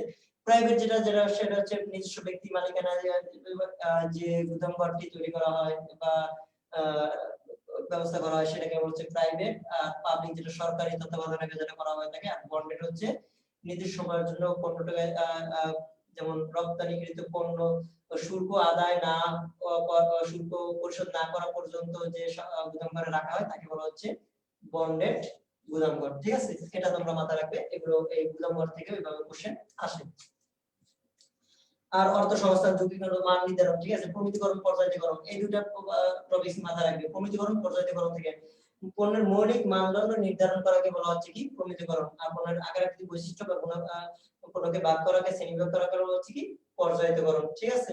তাহলে এই প্রমিতিকরণ, পর্যায়করণ এই দুইটা বিষয়ে তোমরা অবশ্যই মাথায় রাখবে। তাহলে টোটাল বিষয়টাই দেখা গেল কি আমাদের বাজারজাতকরণ কার্যাবলী যে 3টা ভাগে ভাগ করা হয়েছে, সেই 3টা ভাগের মধ্যে অবশ্যই তোমরা বিনিময়, বন্টন এবং সহায়ক কার্যাবলীর মধ্যে যে টপিকগুলো রয়েছে, সেই পয়েন্টগুলো রয়েছে, সেই পয়েন্টগুলো তোমরা অবশ্যই সুন্দর মতো সুচারুভাবে খুঁটে খুঁটে যত ইনফরমেশন তোমরা পাবে সবগুলো নিয়ে নোট করে রেখে নিজের প্রিপারেশনটাকে তৈরি করবে, ঠিক আছে। এই টপিকস রিলেটেড এই টপিকস থেকে কিন্তু মাস্ট কোশ্চেন আসে, ঠিক আছে। প্রত্যেকটা ইউনিভার্সিটি এই টপিকস থেকে কোশ্চেন ঘুরে ফিরে করে থাকে, এটা তোমরা মাথায় রাখবে।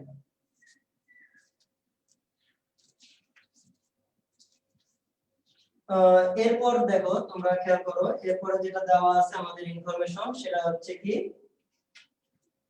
বাজার ও বাজারের শ্রেণীবিভাগ। বাজার ও বাজারের শ্রেণীবিভাগ। বাজার, হোয়াট ইজ মার্কেট, ঠিক আছে। হোয়াট ইজ মার্কেট, বাজার কি, অর্থাৎ আমরা কি বলতে পারি, বাজার এমন একটি জায়গা বা স্থান যেখানে বিভিন্ন পণ্য সামগ্রী ক্রয় ও বিক্রয় করা হয়, অর্থের বিনিময়ে পণ্য সামগ্রী ক্রয় ও বিক্রয় করা হয়। এটা আমরা নরমাল সেন্সে সাধারণভাবে বলতে পারি। বাজারকরণের ভাষায় বাজার কি, মার্কেটিং এর ভাষায় বাজার কি, মার্কেটিং এর ভাষায় বাজার হচ্ছে ভবিষ্যৎ ও সম্ভাব্য ও ভবিষ্যৎ ক্রেতা সমষ্টিকে বলা হচ্ছে কি বাজার, অর্থাৎ potential target customer, potential target customer. আর একটা হচ্ছে অর্থনীতির ভাষায় বাজার কি, অর্থনীতির ভাষায় বাজার হচ্ছে ওই জায়গায় এমন একটি পণ্য বা পণ্য সামগ্রীর জায়গা যেখানে কি করা হচ্ছে নির্দিষ্ট পণ্যের সামগ্রী বিক্রি করা হয়, যেমন কি মাছের বাজার, বইয়ের বাজার, যেমন আমাদের ঢাকা নীলক্ষেত কি রয়েছে বই মার্কেট, ঠিক আছে, এক নামে সবাই চিনে। কারণ বাজার মাছ বা ফিশারিজ বা অন্য কাঁচামালের বাজার, নির্দিষ্ট একটি বাজার। তাহলে এই যে আমরা যে বাজারটাকে বলাই এই বাজারটাকে বলা হয় থাকে অর্থনীতির ভাষায় বাজার, আর মার্কেটিং এর ভাষায় বাজারকে বলা হচ্ছে সম্ভাব্য ভবিষ্যৎ ক্রেতা সমষ্টিকে বলা হচ্ছে বাজার, ঠিক আছে, পটেনশিয়াল টার্গেট কাস্টমার। ওকে, তো এই বাজারকে দুই ভাগে ভাগ করা হচ্ছে, একটা হচ্ছে ভোক্তা বাজার আর একটা হচ্ছে ব্যবসায়ী বাজার, ঠিক আছে। ভোক্তা বাজার ও ব্যবসায়ী বাজার, চূড়ান্ত ভোক্তা বা ব্যবহারকারী অর্থাৎ, আর ব্যবসায়ী যারা পুনঃ উৎপাদন বা পুনঃ বিক্রয়, ঠিক আছে, ইত্যাদি রিলেটেড যে কার্যক্রম পরিচালনা করে থাকে তাদের সেই বাজারকে বলা হচ্ছে ব্যবসায়ী বাজার। ভোক্তা বাজার অর্থাৎ ভোক্তা বাজারে আমরা কি দেখতে পাচ্ছি, ভোক্তা বাজারে আমরা দেখতে পাচ্ছি যে চূড়ান্ত ভোক্তা বা ব্যবহারকারী নিয়ে গঠিত, চূড়ান্ত ভোক্তা বা ব্যবহারকারী, ঠিক আছে, চূড়ান্ত ভোক্তা বা ব্যবহারকারী, ঠিক আছে।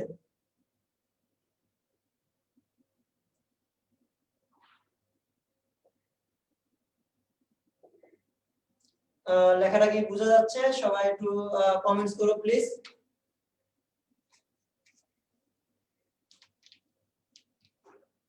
ওকে, লেখাটা বুঝতে না পারলে আমি তো মুখে বলেই দিচ্ছি, ঠিক আছে।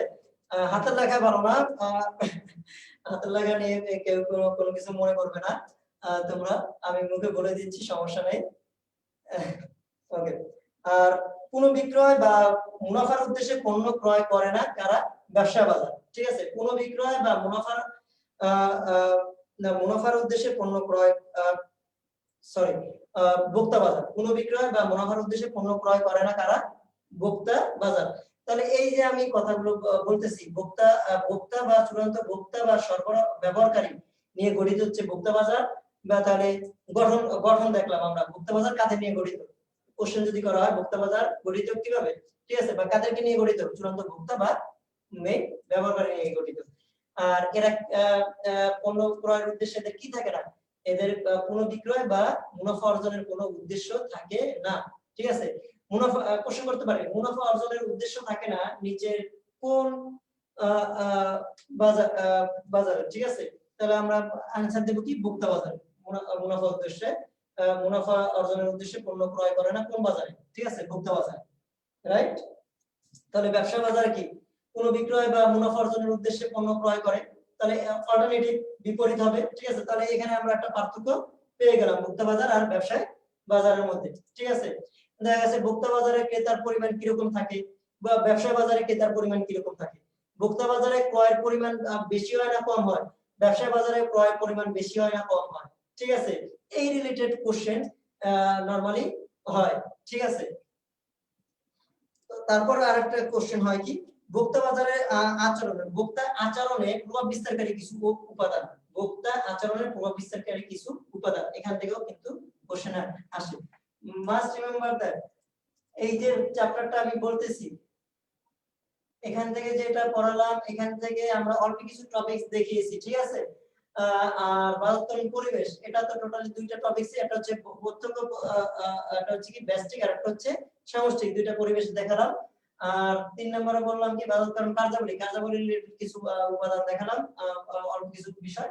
আর বাজার ও বাজারের শ্রেণীবিভাগ, ঠিক আছে। এখানে এই যে এই চ্যাপ্টারটা ডিটেইলস তোমরা অবশ্যই মাথায় রাখবে, এই চ্যাপ্টারটা রিলেটেড যত ইনফরমেশন আছে সব শেখার চেষ্টা করবে, কারণ কি এখানে কোনো কিছুই তেমন একটা বাদ দেওয়ার চেষ্টা করবে না। কখন কোন টপিক বিতর্কিত ইনফরমেশন দিয়ে কিভাবে কোশ্চেন চলে আসবে তোমরা নিজেরাও টের পাবে না কিন্তু, ঠিক আছে। সো এই চ্যাপ্টারের তেমন কিছুই বাদ দিবে না তোমরা, তোমাদের আমি কিন্তু একদম তোমাদের সাজেশনের মতোই ক্লাসটা হয়ে যাচ্ছে।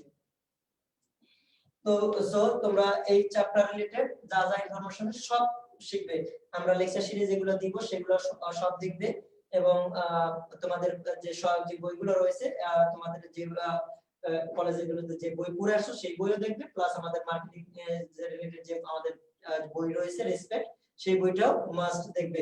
তাহলে এই ওভারঅল তোমার এই চ্যাপ্টারের উপর প্রিপারেশনটা তাহলে খুব সুন্দরভাবে খেয়াল করবে, কারণ কি এই চ্যাপ্টারটা মোস্ট ইম্পর্টেন্ট একটা চ্যাপ্টার। এখান থেকে প্রত্যেকটা ভার্সিটি প্রতি বছর মাস্ট কোশ্চেন করে এখান থেকে, ঠিক আছে। প্রত্যেক ইউনিভার্সিটি রিমেম্বার দ্যাট প্রত্যেক ইউনিভার্সিটি এখান থেকে কিন্তু মাস্ট কোশ্চেন করে।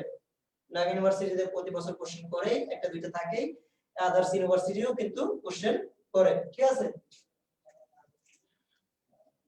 যে উপাদান যেটা বলছি, ভোক্তা আচরণের প্রভাব বিস্তারকারী উপাদান, অর্থাৎ ভোক্তা বাজারের ক্ষেত্রে কিছু রয়েছে সামাজিক, সাংস্কৃতিক, তারপর ব্যক্তিগত, আর একটা রয়েছে কি মনস্তাত্ত্বিক, রয়েছে কি সামাজিক, সাংস্কৃতিক উপাদানের মধ্যে রয়েছে সংস্কৃতি, উপসংস্কৃতি, ঠিক আছে। আর একটা রয়েছে কি সামাজিক শ্রেণী। এই যে সংস্কৃতি, উপসংস্কৃতি এবং সামাজিক শ্রেণী, এই যে তিনটা ওয়ার্ড বা চারটা ওয়ার্ড আমি বললাম, এই ওয়ার্ড গুলোর মধ্যে রয়েছে আরো বিভিন্ন সাব পয়েন্ট, ঠিক আছে। সংস্কৃতি কালচার, আমরা সংস্কৃতির মধ্যে কি কি রয়েছে এগুলো। উপসংস্কৃতির মধ্যে আবার কি কি রয়েছে, ঠিক আছে। উপসংস্কৃতি বলতে আমরা কি বুঝি, সংস্কৃতি তো আমরা নরমালি বুঝতে পারছি, কিন্তু উপসংস্কৃতিটা কি? সংস্কৃতির একটি অংশ বিশেষ, অর্থাৎ আমরা যে জাত ধর্ম এগুলো বলে থাকি, এগুলো হচ্ছে উপসংস্কৃতি।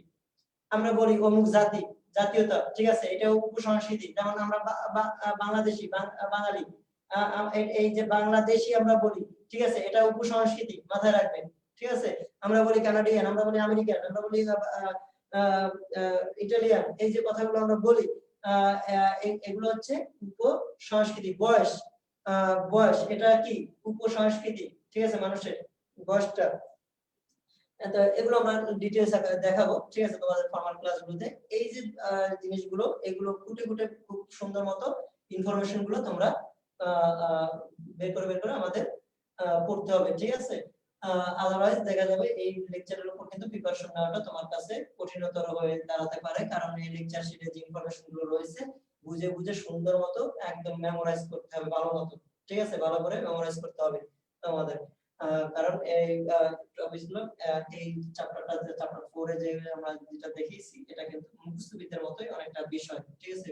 অন্যান্য টপিকস এ দেখা যাচ্ছে তুমি একটু মাথায় ভালো করে বুঝলেই তোমার হয়ে যাবে, অনেকটা মেমোরাইজ না করে পারবে অনেক ইনফরমেশন, কিন্তু এই চ্যাপ্টারের ইনফরমেশন কিন্তু তোমার মনে রাখতে হবে, একটু হলেও বুঝে মেমোরাইজ করে রাখতে হবে, ঠিক আছে। তারপরে দেখো, খেয়াল করো, তোমাদের কি রয়েছে, ক্রয় সিদ্ধান্তের আচরণ, এগুলো জটিল ক্রয় আচরণ, অনেক ক্রয় আচরণ, ঠিক আছে, বৈশিষ্ট্য ক্রয় আচরণ ইত্যাদি। ক্রয় সিদ্ধান্তের যে আচরণ, এই টপিকটা তোমরা কি করে রাখো, মার্ক করে রাখো, ভোক্তার ক্রয় সিদ্ধান্ত আচরণ।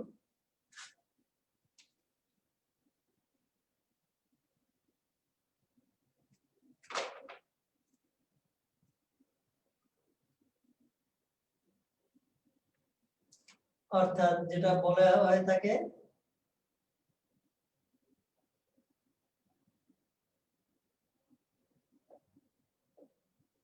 buying decision behavior,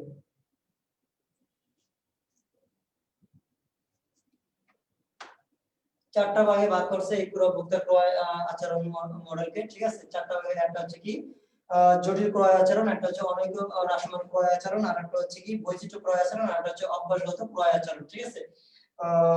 এই যে চারটা টপিকস রয়েছে এখানে, চারটা পয়েন্ট, এই চারটা পয়েন্ট তোমাদের অবশ্যই ভালো মতো প্রিপারেশন নিতে হবে, এখান থেকে কোশ্চেন আসতে পারে, ঠিক আছে। এটাও তোমাদের বুঝে বুঝে তারপর করতে হবে।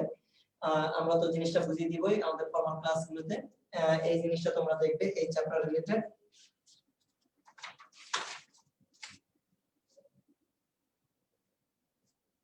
আর একটা হচ্ছে ক্রেতার সিদ্ধান্ত গ্রহণ প্রক্রিয়া।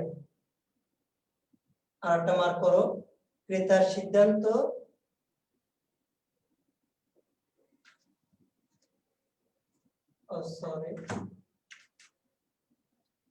সিদ্ধান্ত গ্রহণ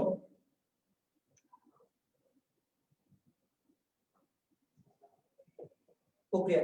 ক্রেতার সিদ্ধান্ত গ্রহণ প্রক্রিয়া, ঠিক আছে। ক্রেতার সিদ্ধান্ত গ্রহণ প্রক্রিয়ার ধাপ কয়টি? ক্রেতার সিদ্ধান্ত গ্রহণ প্রক্রিয়ার ধাপ হচ্ছে 5টি। মোস্ট ইম্পর্টেন্ট একটি কিন্তু টপিক, সেখান থেকে কিন্তু কোশ্চেন আসে, এটা তোমরা অবশ্যই মাথায় রাখবে। ক্রেতার সিদ্ধান্ত গ্রহণ প্রক্রিয়ার ধাপ কয়টি? 5টি।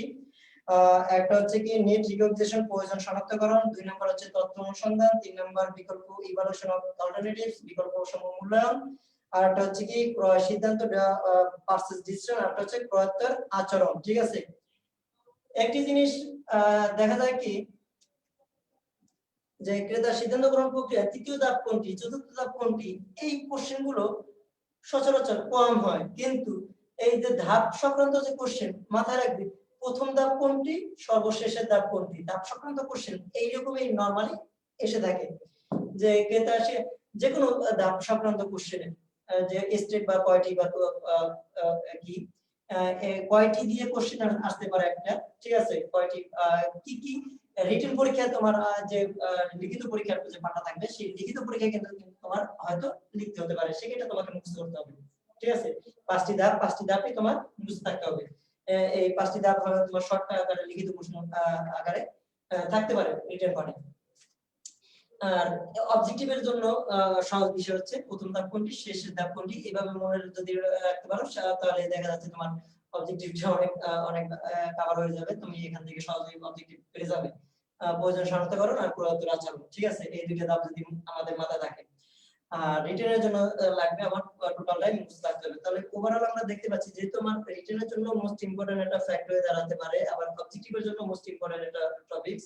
সেহেতু আমি কি করব, এটা টোটালি আমি ভালো মতো মুখস্থ রাখি এবং ডিটেইলস আকারে জিনিসটা শিখে রাখি, ঠিক আছে। তাতে হবে কি আমার সব দিকে উপকার হবে, ঠিক আছে।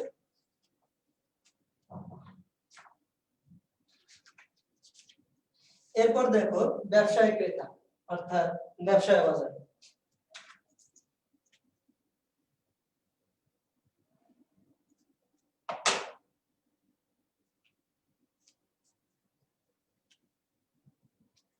ব্যবসায় বাজারে এরকম সেম কিছু প্রভাব বিস্তারকারী অংশগ্রহণকারী উপাদান রয়েছে, ঠিক আছে। ব্যবসায় বাজারেও আমরা দেখব সেম ভোক্তা বাজারে যেরকম কিছু প্রভাব বিস্তারকারী উপাদান, ব্যবসা বাজারে সেরকম উপাদান ব্যবহারকারী, প্রভাব বিস্তারকারী, বায়ার্স, সিদ্ধান্ত গ্রহণকারী এবং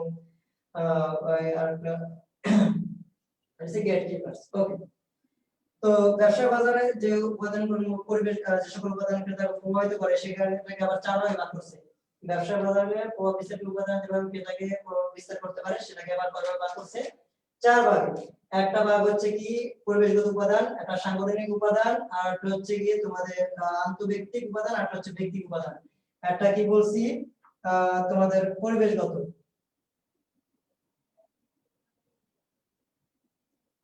পরিবেশগত, আর একটা হচ্ছে কি সাংগঠনিক,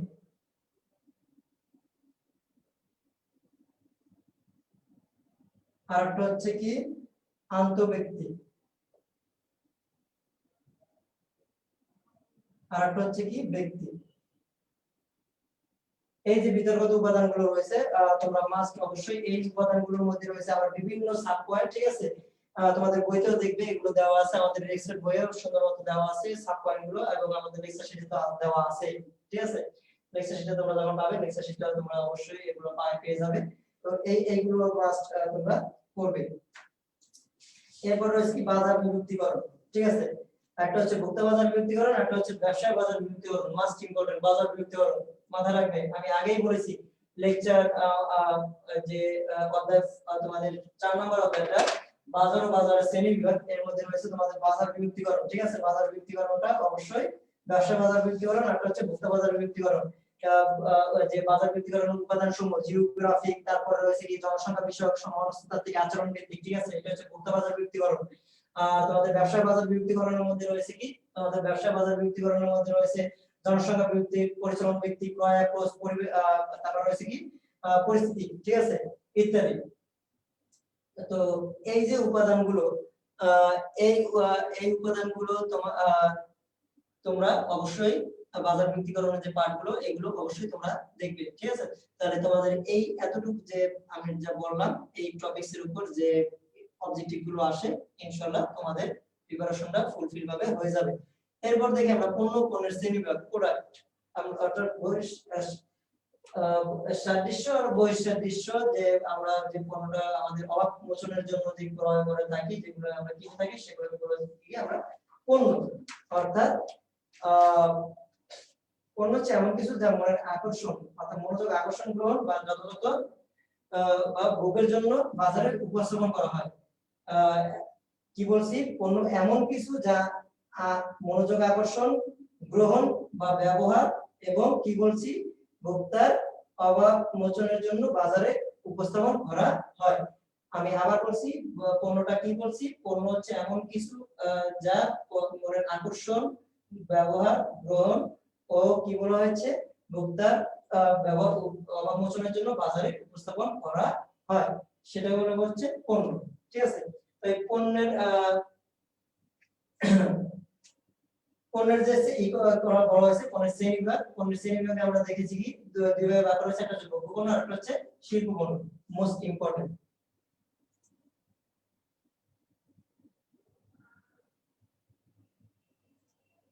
ভোগ্য পণ্য আর একটা হচ্ছে শিল্প পণ্য। মোস্ট ইম্পর্টেন্ট ক্ষেত্রটি এখান থেকে, ঠিক আছে। ভোগ্য পণ্য, শিল্প পণ্য। খেয়াল করো, ভোগ্য পণ্য শিল্প পণ্যকে কয় ভাগে ভাগ করা হয়েছে, আবার ভোগ্য পণ্যকে কয় ভাগে ভাগ করা হয়েছে। শিল্প ভোগ্য পণ্যকে ভাগ করা হয়েছে আবার কয় ভাগে, একটা হচ্ছে সুবিধাজনক, ঠিক আছে, একটা হচ্ছে সুবিধাজনক, আর একটা হচ্ছে কি তোমার শপিং পণ্য, আর একটা হচ্ছে বিশিষ্ট পণ্য, ঠিক আছে। একটা সুবিধাজনক, একটা শপিং পণ্য, আর একটা হচ্ছে বিশিষ্ট পণ্য। সুবিধাজনক পণ্যকে আবার আবশ্যক, জরুরি, লোভনীয়, গৃহ সমৃদ্ধ, আবার কি বলা হয়েছে শপিং পণ্যকে আবার দুই ভাগে ভাগ করা হয়েছে, একটা শৌখিন আর একটা হচ্ছে সেবা পণ্য। এখান থেকে যে কোশ্চেনগুলো নরমালি হয়ে থাকে ভোগ্য পণ্য রিলেটেড, শিল্প পণ্যের যে কাঁচামালগুলো কি কি রয়েছে, শিল্প পণ্যের উপাদানগুলো কি কি রয়েছে, কাঁচামাল, আনুষঙ্গিক অর্ধপ্রস্তুত কাঁচামাল, আনুষঙ্গিক যন্ত্রপাতি ইত্যাদি, এগুলো হচ্ছে শিল্প পণ্যের পার্টের মধ্যে পড়ে। আর ভোগ্য পণ্যের যেগুলো রয়েছে, ভোগ্য পণ্য থেকে সবচেয়ে বেশি কোশ্চেন হয়। এই পণ্যের শ্রেণীবিভাগের মধ্যে সবচেয়ে বেশি কোশ্চেন হয় কোথা থেকে, এই ভোগ্য পণ্য থেকে, ঠিক আছে। ভোগ্য পণ্যটার উপর আমাদের সবচেয়ে বেশি ফোকাস করতে হবে, ঠিক আছে।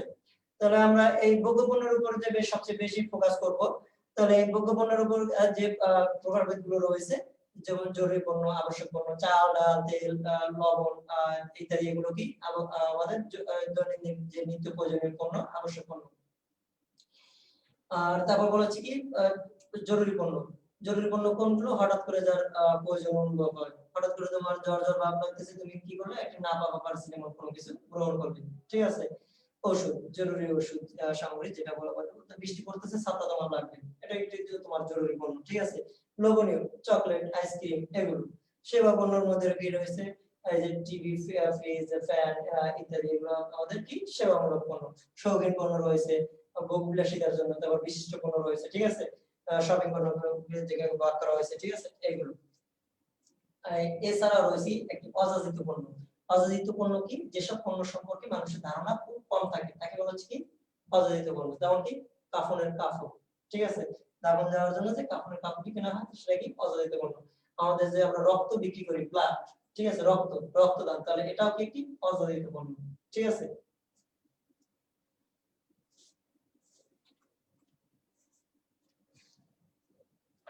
তাহলে এই পণ্য রিলেটেড তোমরা অবশ্যই প্রিপারেশন রাখবে। পণ্যের মূল্য ও মূল্য নির্ধারণ পদ্ধতি, এটা একটা মাস্ট তোমাদের দেখতে হবে, ঠিক আছে। সরি, পণ্য বন্টন প্রণালীটা রয়ে গেছে। পণ্য বন্টন প্রণালীতে তোমাদের কি রয়েছে, অর্থাৎ বন্টন প্রণালী এখানে খেয়াল রাখবে, উৎপাদনকারী উৎপাদিত পণ্য বিভিন্ন একটা মাধ্যমের মাধ্যমে আমরা কি করি, পণ্যটাকে বন্টন করে থাকি, ঠিক আছে।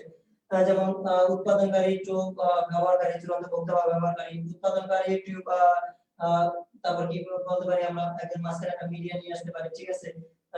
পাইকার বা তারপরে ব্যবহার ভোক্তা, ঠিক আছে, বা খুচরা বিক্রেতা, তারপরে ভোক্তা এভাবে আনতে পারি। তারপরে উৎপাদনকারী ডিলার, ঠিক আছে, তারপরে ভোক্তা, তারপরে কি বলতে পারি উৎপাদনকারী, তারপরে পাইকারি ব্যবসা, তারপরে কি বলতে পারি, তারপর খুচরা ব্যবসার কাছে আসবে, তারপর সর্বশেষে তোমাদের ব্যবহারকারী অর্থাৎ ভোক্তার কাছে চলে আসবে পণ্যটা। এই যে বন্টন প্রণালী সর্বশেষ অবস্থান করে কে, ভোক্তা। এই কমন একটা কোশ্চেন নরমালি করে থাকে এখান থেকে, ঠিক আছে। এছাড়া বন্টন প্রণালী রিলেটেড আরো কিছু ইনফরমেশন রয়েছে, যেটা আমরা ফর্মাল ক্লাসে আমরা তোমাদের দিয়ে দেব। তাহলে এটা মাথায় রাখবে, বন্টন প্রণালী রিলেটেড যে স্টেপগুলো রয়েছে, স্টেপগুলো রিলেটেড কিছু ইনফরমেশন রয়েছে, এই ইনফরমেশনগুলো তোমাদের দেখতে হবে, ঠিক আছে। বন্টন প্রণালী রিলেটেড যে উৎপাদন 5টা 6টা স্টেপ, এই স্টেপগুলো তোমরা একটু ফলো করবে। পণ্যের জীবন চক্র, প্রোডাক্ট লাইফ সাইকেল, ঠিক আছে, এটা একটা মোস্ট ইম্পর্টেন্ট জিনিস।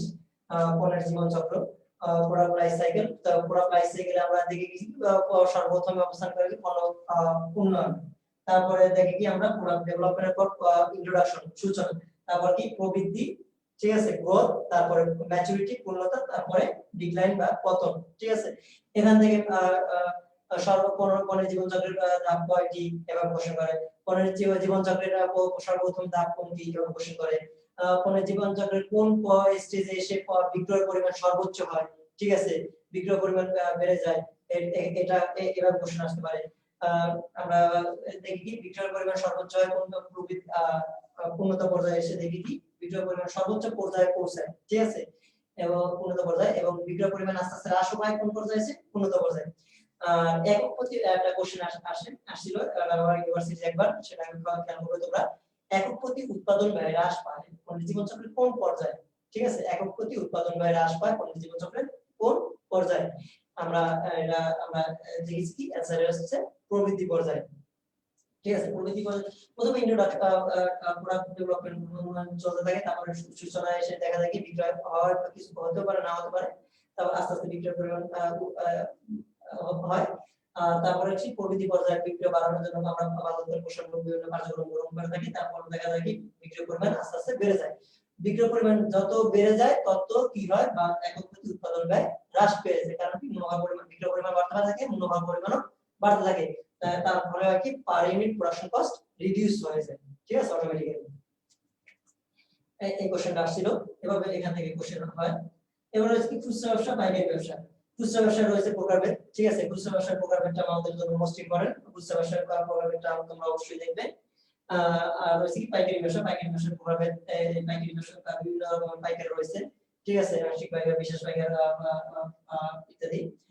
যে পাইকারি ব্যবসাগুলো রয়েছে এগুলো থেকে কোশ্চেন নরমালি এখান থেকে হয়ে থাকে। আর মূল্য নির্ধারণ পদ্ধতিটা এটা তোমাদের সম্পূর্ণ টেক্সট রিলেটেড তোমাদের দেখাতে হবে, আদারওয়াইজ দেখা যাচ্ছে যে এটা তোমাদের বুঝতে একটু হলে অসুবিধা হতে পারে। এভাবে এই ক্লাসে গাইডলাইন ক্লাসে হয়তো এটা পুরোপুরি আমরা দিতে পারবো না, তোমাদের এটা ফর্মাল যে ক্লাসটা আমরা নিব সেই ক্লাসে আমরা তোমাদের মূল্য নির্ধারণ পদ্ধতির ডিটেইলস আকারে তোমাদের শিখিয়ে দেব, ঠিক আছে। এটা নিয়ে তোমাদের টেনশন করার কিছু নাই। এই যে মধ্যস্থ, তারপরে কি মধ্যস্থ ব্যবসায়ী, ঠিক আছে, মধ্যস্থ ব্যবসায়ীদের প্রভাবে এটা হচ্ছে বড় মধ্যস্থ ব্যবসায়ী, এই পড়াটা করবে তোমরা।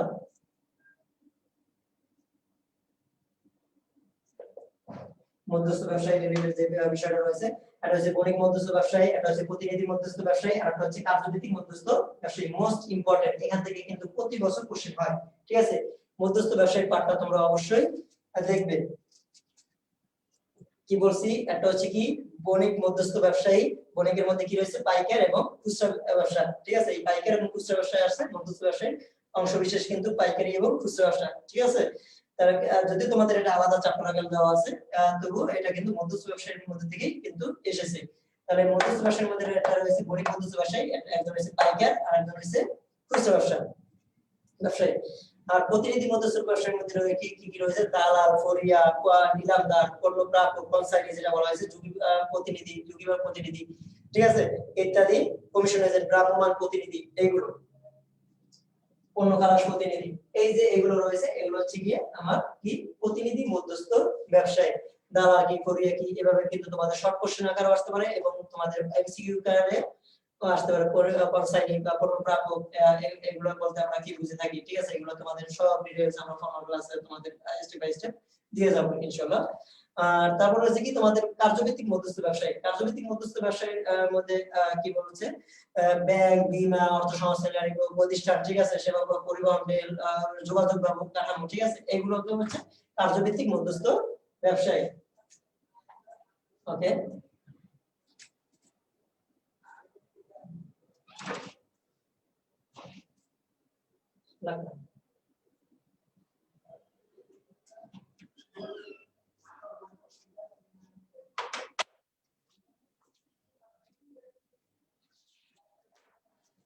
এবং সর্বশেষে রয়েছে বাজারকরণ প্রসারক, সমসাময়িক বিষয়াবলী বা বাজারকরণ প্রসারমূলক কার্যক্রমগুলো, বাজারকরণ প্রসারের হাতিয়ার কয়টি, ঠিক আছে, ইত্যাদি যে কোশ্চেনগুলো রয়েছে। মোস্ট ইম্পর্টেন্ট আরেকটা টপিকস, বাজারকরণের প্রসারের হাতিয়ার কয়টি আমরা জানি সবাই। অ্যানসার প্লিজ কমেন্ট বক্সে অ্যানসার দাও। বাজারকরণ প্রসারের হাতিয়ার কয়টি? বাজারকরণের প্রসারের হাতিয়ার হচ্ছে 5টি, ঠিক আছে। নাম্বার 1 কি? বিজ্ঞাপন। তারপরে কি রয়েছে সবাই বলো প্লিজ। বিজ্ঞাপন, ব্যক্তি বিক্রয়, বিজ্ঞাপন, ব্যক্তি বিক্রয়। তারপর কি? প্রচার বা যেটাকে বলে থাকি জনসংযোগ, ঠিক আছে। তারপর কি? Response please. প্রচার বা জনসংযোগ। তারপর রয়েছে কি? প্রত্যক্ষ বিপণন। আর একটা রয়েছে কি? বিক্রয় প্রসার। তাহলে কি বলছি? বিজ্ঞাপন। তারপর বলছি কি? ব্যক্তি বিক্রয়। তারপর কি? বিক্রয় প্রসার। তারপর কি বলছি? জনসংযোগ বা প্রচার। প্রচারের অপর নাম কি আছে? জনসংযোগ, ঠিক আছে। আর একটা হচ্ছে প্রত্যক্ষ বিপণন। এই 5টি, ঠিক আছে। এখান থেকে কিন্তু প্রচুর পরিমাণে কোশ্চেন হয়। বিজ্ঞাপন, বিজ্ঞাপনের মাধ্যম কয়টি, কি কি ইত্যাদি। এর মধ্যে বিজ্ঞাপনের সবচেয়ে প্রাচীন মাধ্যম কোনটি, আধুনিক মাধ্যম কোনটি, সর্বাধুনিক মাধ্যম কোনটি, এভাবে কোশ্চেন আসে, ঠিক আছে। জনপ্রিয় মাধ্যম কোনটি বিজ্ঞাপনের। বিজ্ঞাপন থেকে কিন্তু প্রচুর পরিমাণে কোশ্চেন তোমাদের ইন্টারমিডিয়েটের বিভিন্ন সেমিস্টার পরীক্ষা তোমরা দেখছো এবং এর আগেও অন্যান্য যে বিভিন্ন এক্সাম তোমরা ফেস করছো, মডেল টেস্ট দিয়েছো বিভিন্ন কলেজগুলোতে, মডেল টেস্ট ইত্যাদি ফেস করছো, দেখবে ওগুলোতে এই বিজ্ঞাপন রিলেটেড যে কোশ্চেনগুলো আসতো দেখতে খুবই সুন্দর এবং সহজ ছিল, ঠিক আছে কোশ্চেনগুলো। অ্যাডভার্টাইজিং, তো এই পার্টটা মাস্ট দেখবে। বাজারকরণ প্রসারমূলক যে টপিকস রয়েছে, বিজ্ঞাপন, প্রচার, ব্যক্তি বিক্রয়, তারপর বিক্রয় প্রসার। বিক্রয় প্রসারমূলক কার্যক্রমগুলো কি কি রয়েছে, যে মূল্য হ্রাস, প্রদর্শনী, ঠিক আছে। একটা হচ্ছে ভোক্তা বিক্রয় প্রসার, একটা হচ্ছে কি ব্যবসায় বিক্রয় প্রসার। বিক্রয় প্রসারটা আবার দুই ভাগ করছে, একটা হচ্ছে ভোক্তা বিক্রয় প্রসার আর একটা হচ্ছে ব্যবসায় বিক্রয় প্রসার, ঠিক আছে। তো ভোক্তা বিক্রয় প্রসার কি কি রয়েছে, এগুলোর মধ্যে রয়েছে নতুন পণ্য উপস্থাপন, প্রতিযোগিতা মোকাবেলা, কিছু কার্যক্রম, ভোক্তার অনুকূলে থাকার মনোভাব সৃষ্টির মূলক কিছু কার্যক্রম। আর ব্যবসায় বিক্রয় প্রসার বলতে বিক্রয় প্রসার অংশগ্রহণ উৎসাদন, অধিক পণ্য ক্রয় উৎসাদন, ঠিক আছে, বিক্রয় মধ্যস্থ ব্যবসায়ীকে সহযোগিতা ইত্যাদি কার্যক্রম। তাহলে এখান থেকে কোশ্চেন করে কিভাবে? এখান থেকে কোশ্চেন করে নরমালি ভোক্তা বিক্রয় প্রসার সৌজন্য পণ্য প্রদান, এটা ভোক্তা বিক্রয় প্রসার, ঠিক আছে। সৌজন্য পণ্য উপস্থাপন, নমুনা পণ্য বিতরণ, এগুলো তোমরা পড়ে আসছো। নমুনা পণ্য বিতরণ এটা কোন ধরনের বিক্রয় প্রসারমূলক কার্যক্রম? অ্যানসার হচ্ছে কি ভোক্তা বিক্রয় প্রসার, ঠিক আছে, ভোক্তা বিক্রয় প্রসার। আবার অথবা এভাবে কোশ্চেন করতে পারে নিচে কোনটি ভোক্তা বিষয় কার্যক্রম অন্তর্ভুক্ত বা অন্তর্ভুক্ত নয়, এভাবে কোশ্চেন করবে এখান থেকে। জরুরি তেমন কিছু না, সহজ বিষয়, ঠিক আছে। এই হচ্ছে তোমাদের 9টি যে চ্যাপ্টার, এই চ্যাপ্টার রিলেটেড তোমাদের যে ইনফরমেশন গুলো তোমরা যেটা মেইনলি এখান থেকে ফোকাস করবে তোমাদের সেকেন্ড পার্ট থেকে এই টপিকগুলোর উপর যে টপিকগুলো আমি দেখিয়েছি এগুলো খুব সুন্দর মতো নিজের বাসায় প্রিপারেশন নেওয়ার চেষ্টা করতে থাকবে এখন থেকেই। সময় অনেক লেট হয়ে গেছে ভাই, তোমরা এখন আর সময় নষ্ট করো না, ঠিক আছে। যথেষ্ট আমাদের সময় চলে গেছে, আর তোমাদের মধ্যে যথেষ্ট গ্যাপও চলে আসছে, পড়াশোনার একটা গ্যাপও তোমরা পেয়ে গেছো।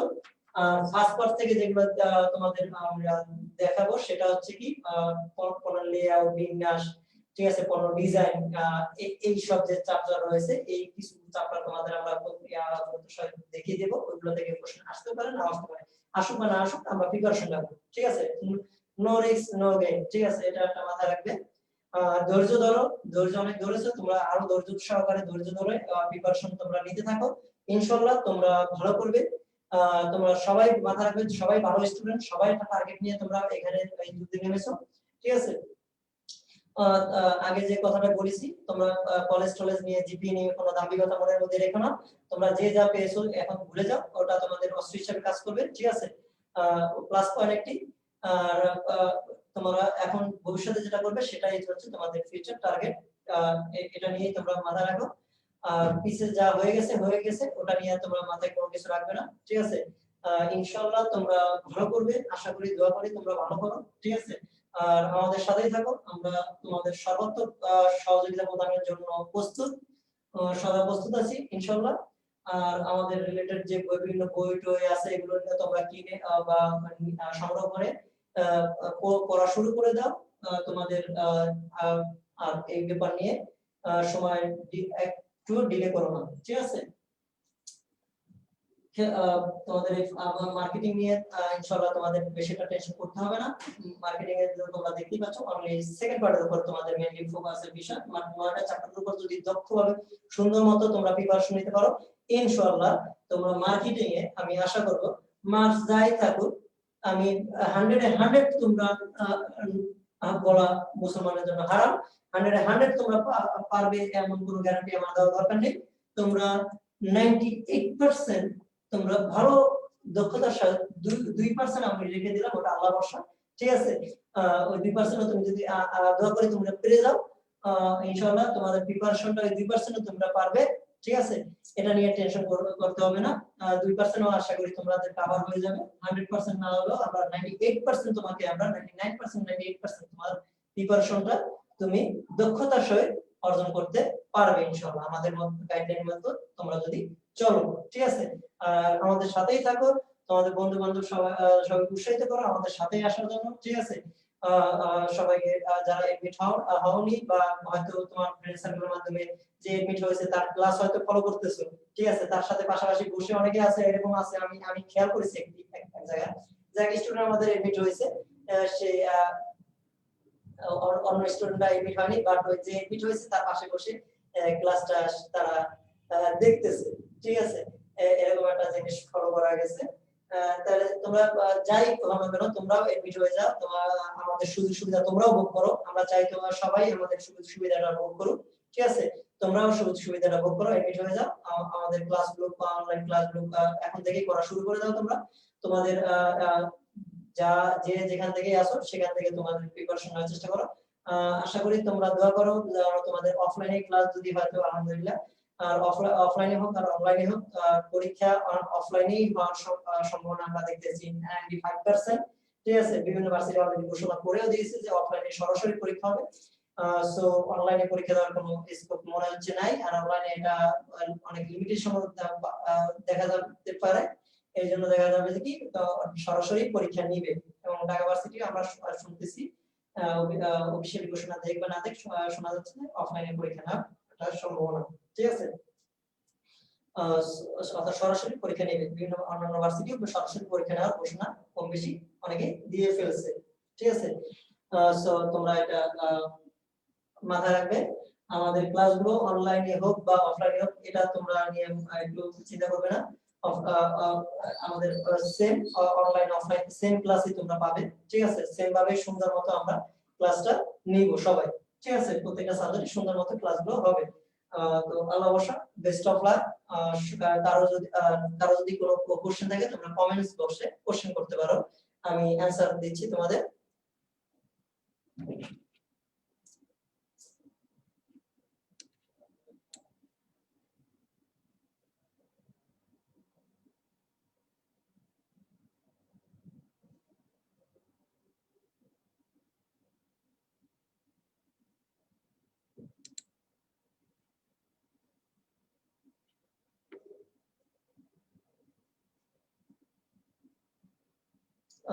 কারো কোনো কোশ্চেন থাকলে করো প্লিজ, কমেন্টস বক্সে কোশ্চেন করতে পারো।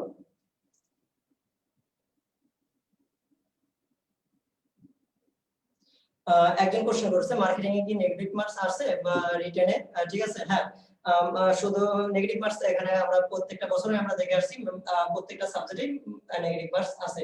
ঠিক আছে, 2.5 করে প্রত্যেকটা ভুল অ্যানসারের জন্য মার্কস কাটা যাবে, সেটা বুঝে তোমাদের অ্যানসার করতে হবে, সেভাবে তোমাদের প্রিপারেশনটা নিতে হবে। ঠিক আছে, আরেকজন কোশ্চেন করেছে কি অনেক ভালো লাগছে ক্লাসটা। হ্যাঁ, ধন্যবাদ, পুরো ক্লাসটা অনেক ভালো লাগছে, ধন্যবাদ।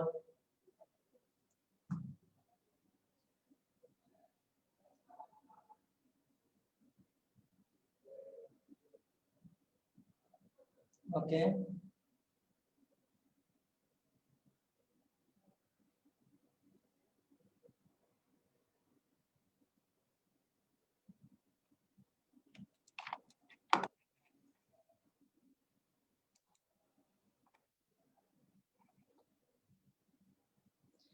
রিটেনের নেগেটিভ মার্কিং নেই, হ্যাঁ, ওটা ভুল করলে তোমার অ্যানসারটা হবে না ওখানে। যদি স্যার সেভাবে সন্তুষ্ট হয়ে কিছু মার্কস তোমাদের দেয় তো দিল, না তো কিছু করার নাই। রিটেনের খাতা কিভাবে দেখাবে এটা তো তোমরা এই 12 বছর তোমরা দেখে আসছো, যেভাবে তোমাদের আগের মতো খাতা দেখা হতো ওইভাবে সেম সিস্টেমে খাতা দেখায়। সো ওখানে কিছু মার্কস তোমরা কিছু রিটেনে পেতেও পারো, আর একান্ত ভুল হয়ে গেলে হয়তো জিরো পেয়ে বসতে পারো। ঠিক আছে, সো ওখানে কিছু হাত নেই, ওটা তোমার সঠিক যে কোশ্চেনটা ওটা শর্ট কোশ্চেন আকারের মধ্যে কোশ্চেন থাকে, বেশি এটা বড় কোশ্চেন থাকে না, এটা নিয়ে ভয় পাওয়ার কিছু নাই। কোশ্চেন গুলো থাকে ছোট ছোট, লিমিটেশন দেওয়া থাকে কতটুকু এর মধ্যে তুমি অ্যানসার করতে পারবে, সেরকম একটা লিমিটেশন দেওয়া থাকে। সো তোমাকে বেশিটা বানিয়ে বাড়তি লিখবে এটার কোনো স্কোপ হয়তো নাও থাকতে পারে তোমার। থ্যাংক ইউ স্যার ক্লাসটার জন্য। হ্যাঁ, ধন্যবাদ, তোমাদেরও ধন্যবাদ, ক্লাসটা অনেক ভালো লাগে। হ্যাঁ, ঠিক আছে, ধন্যবাদ।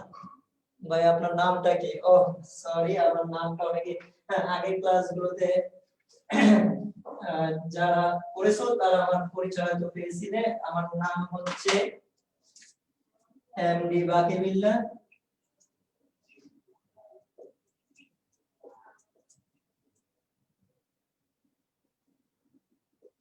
বিবিএ ম্যানেজমেন্ট,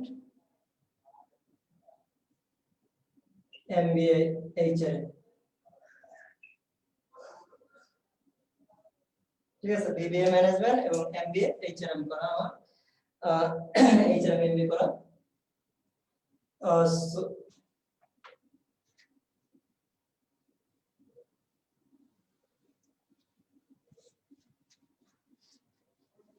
আরো বের করে কোনো কোশ্চেন থাকলে কোশ্চেন করতে পারো প্লিজ।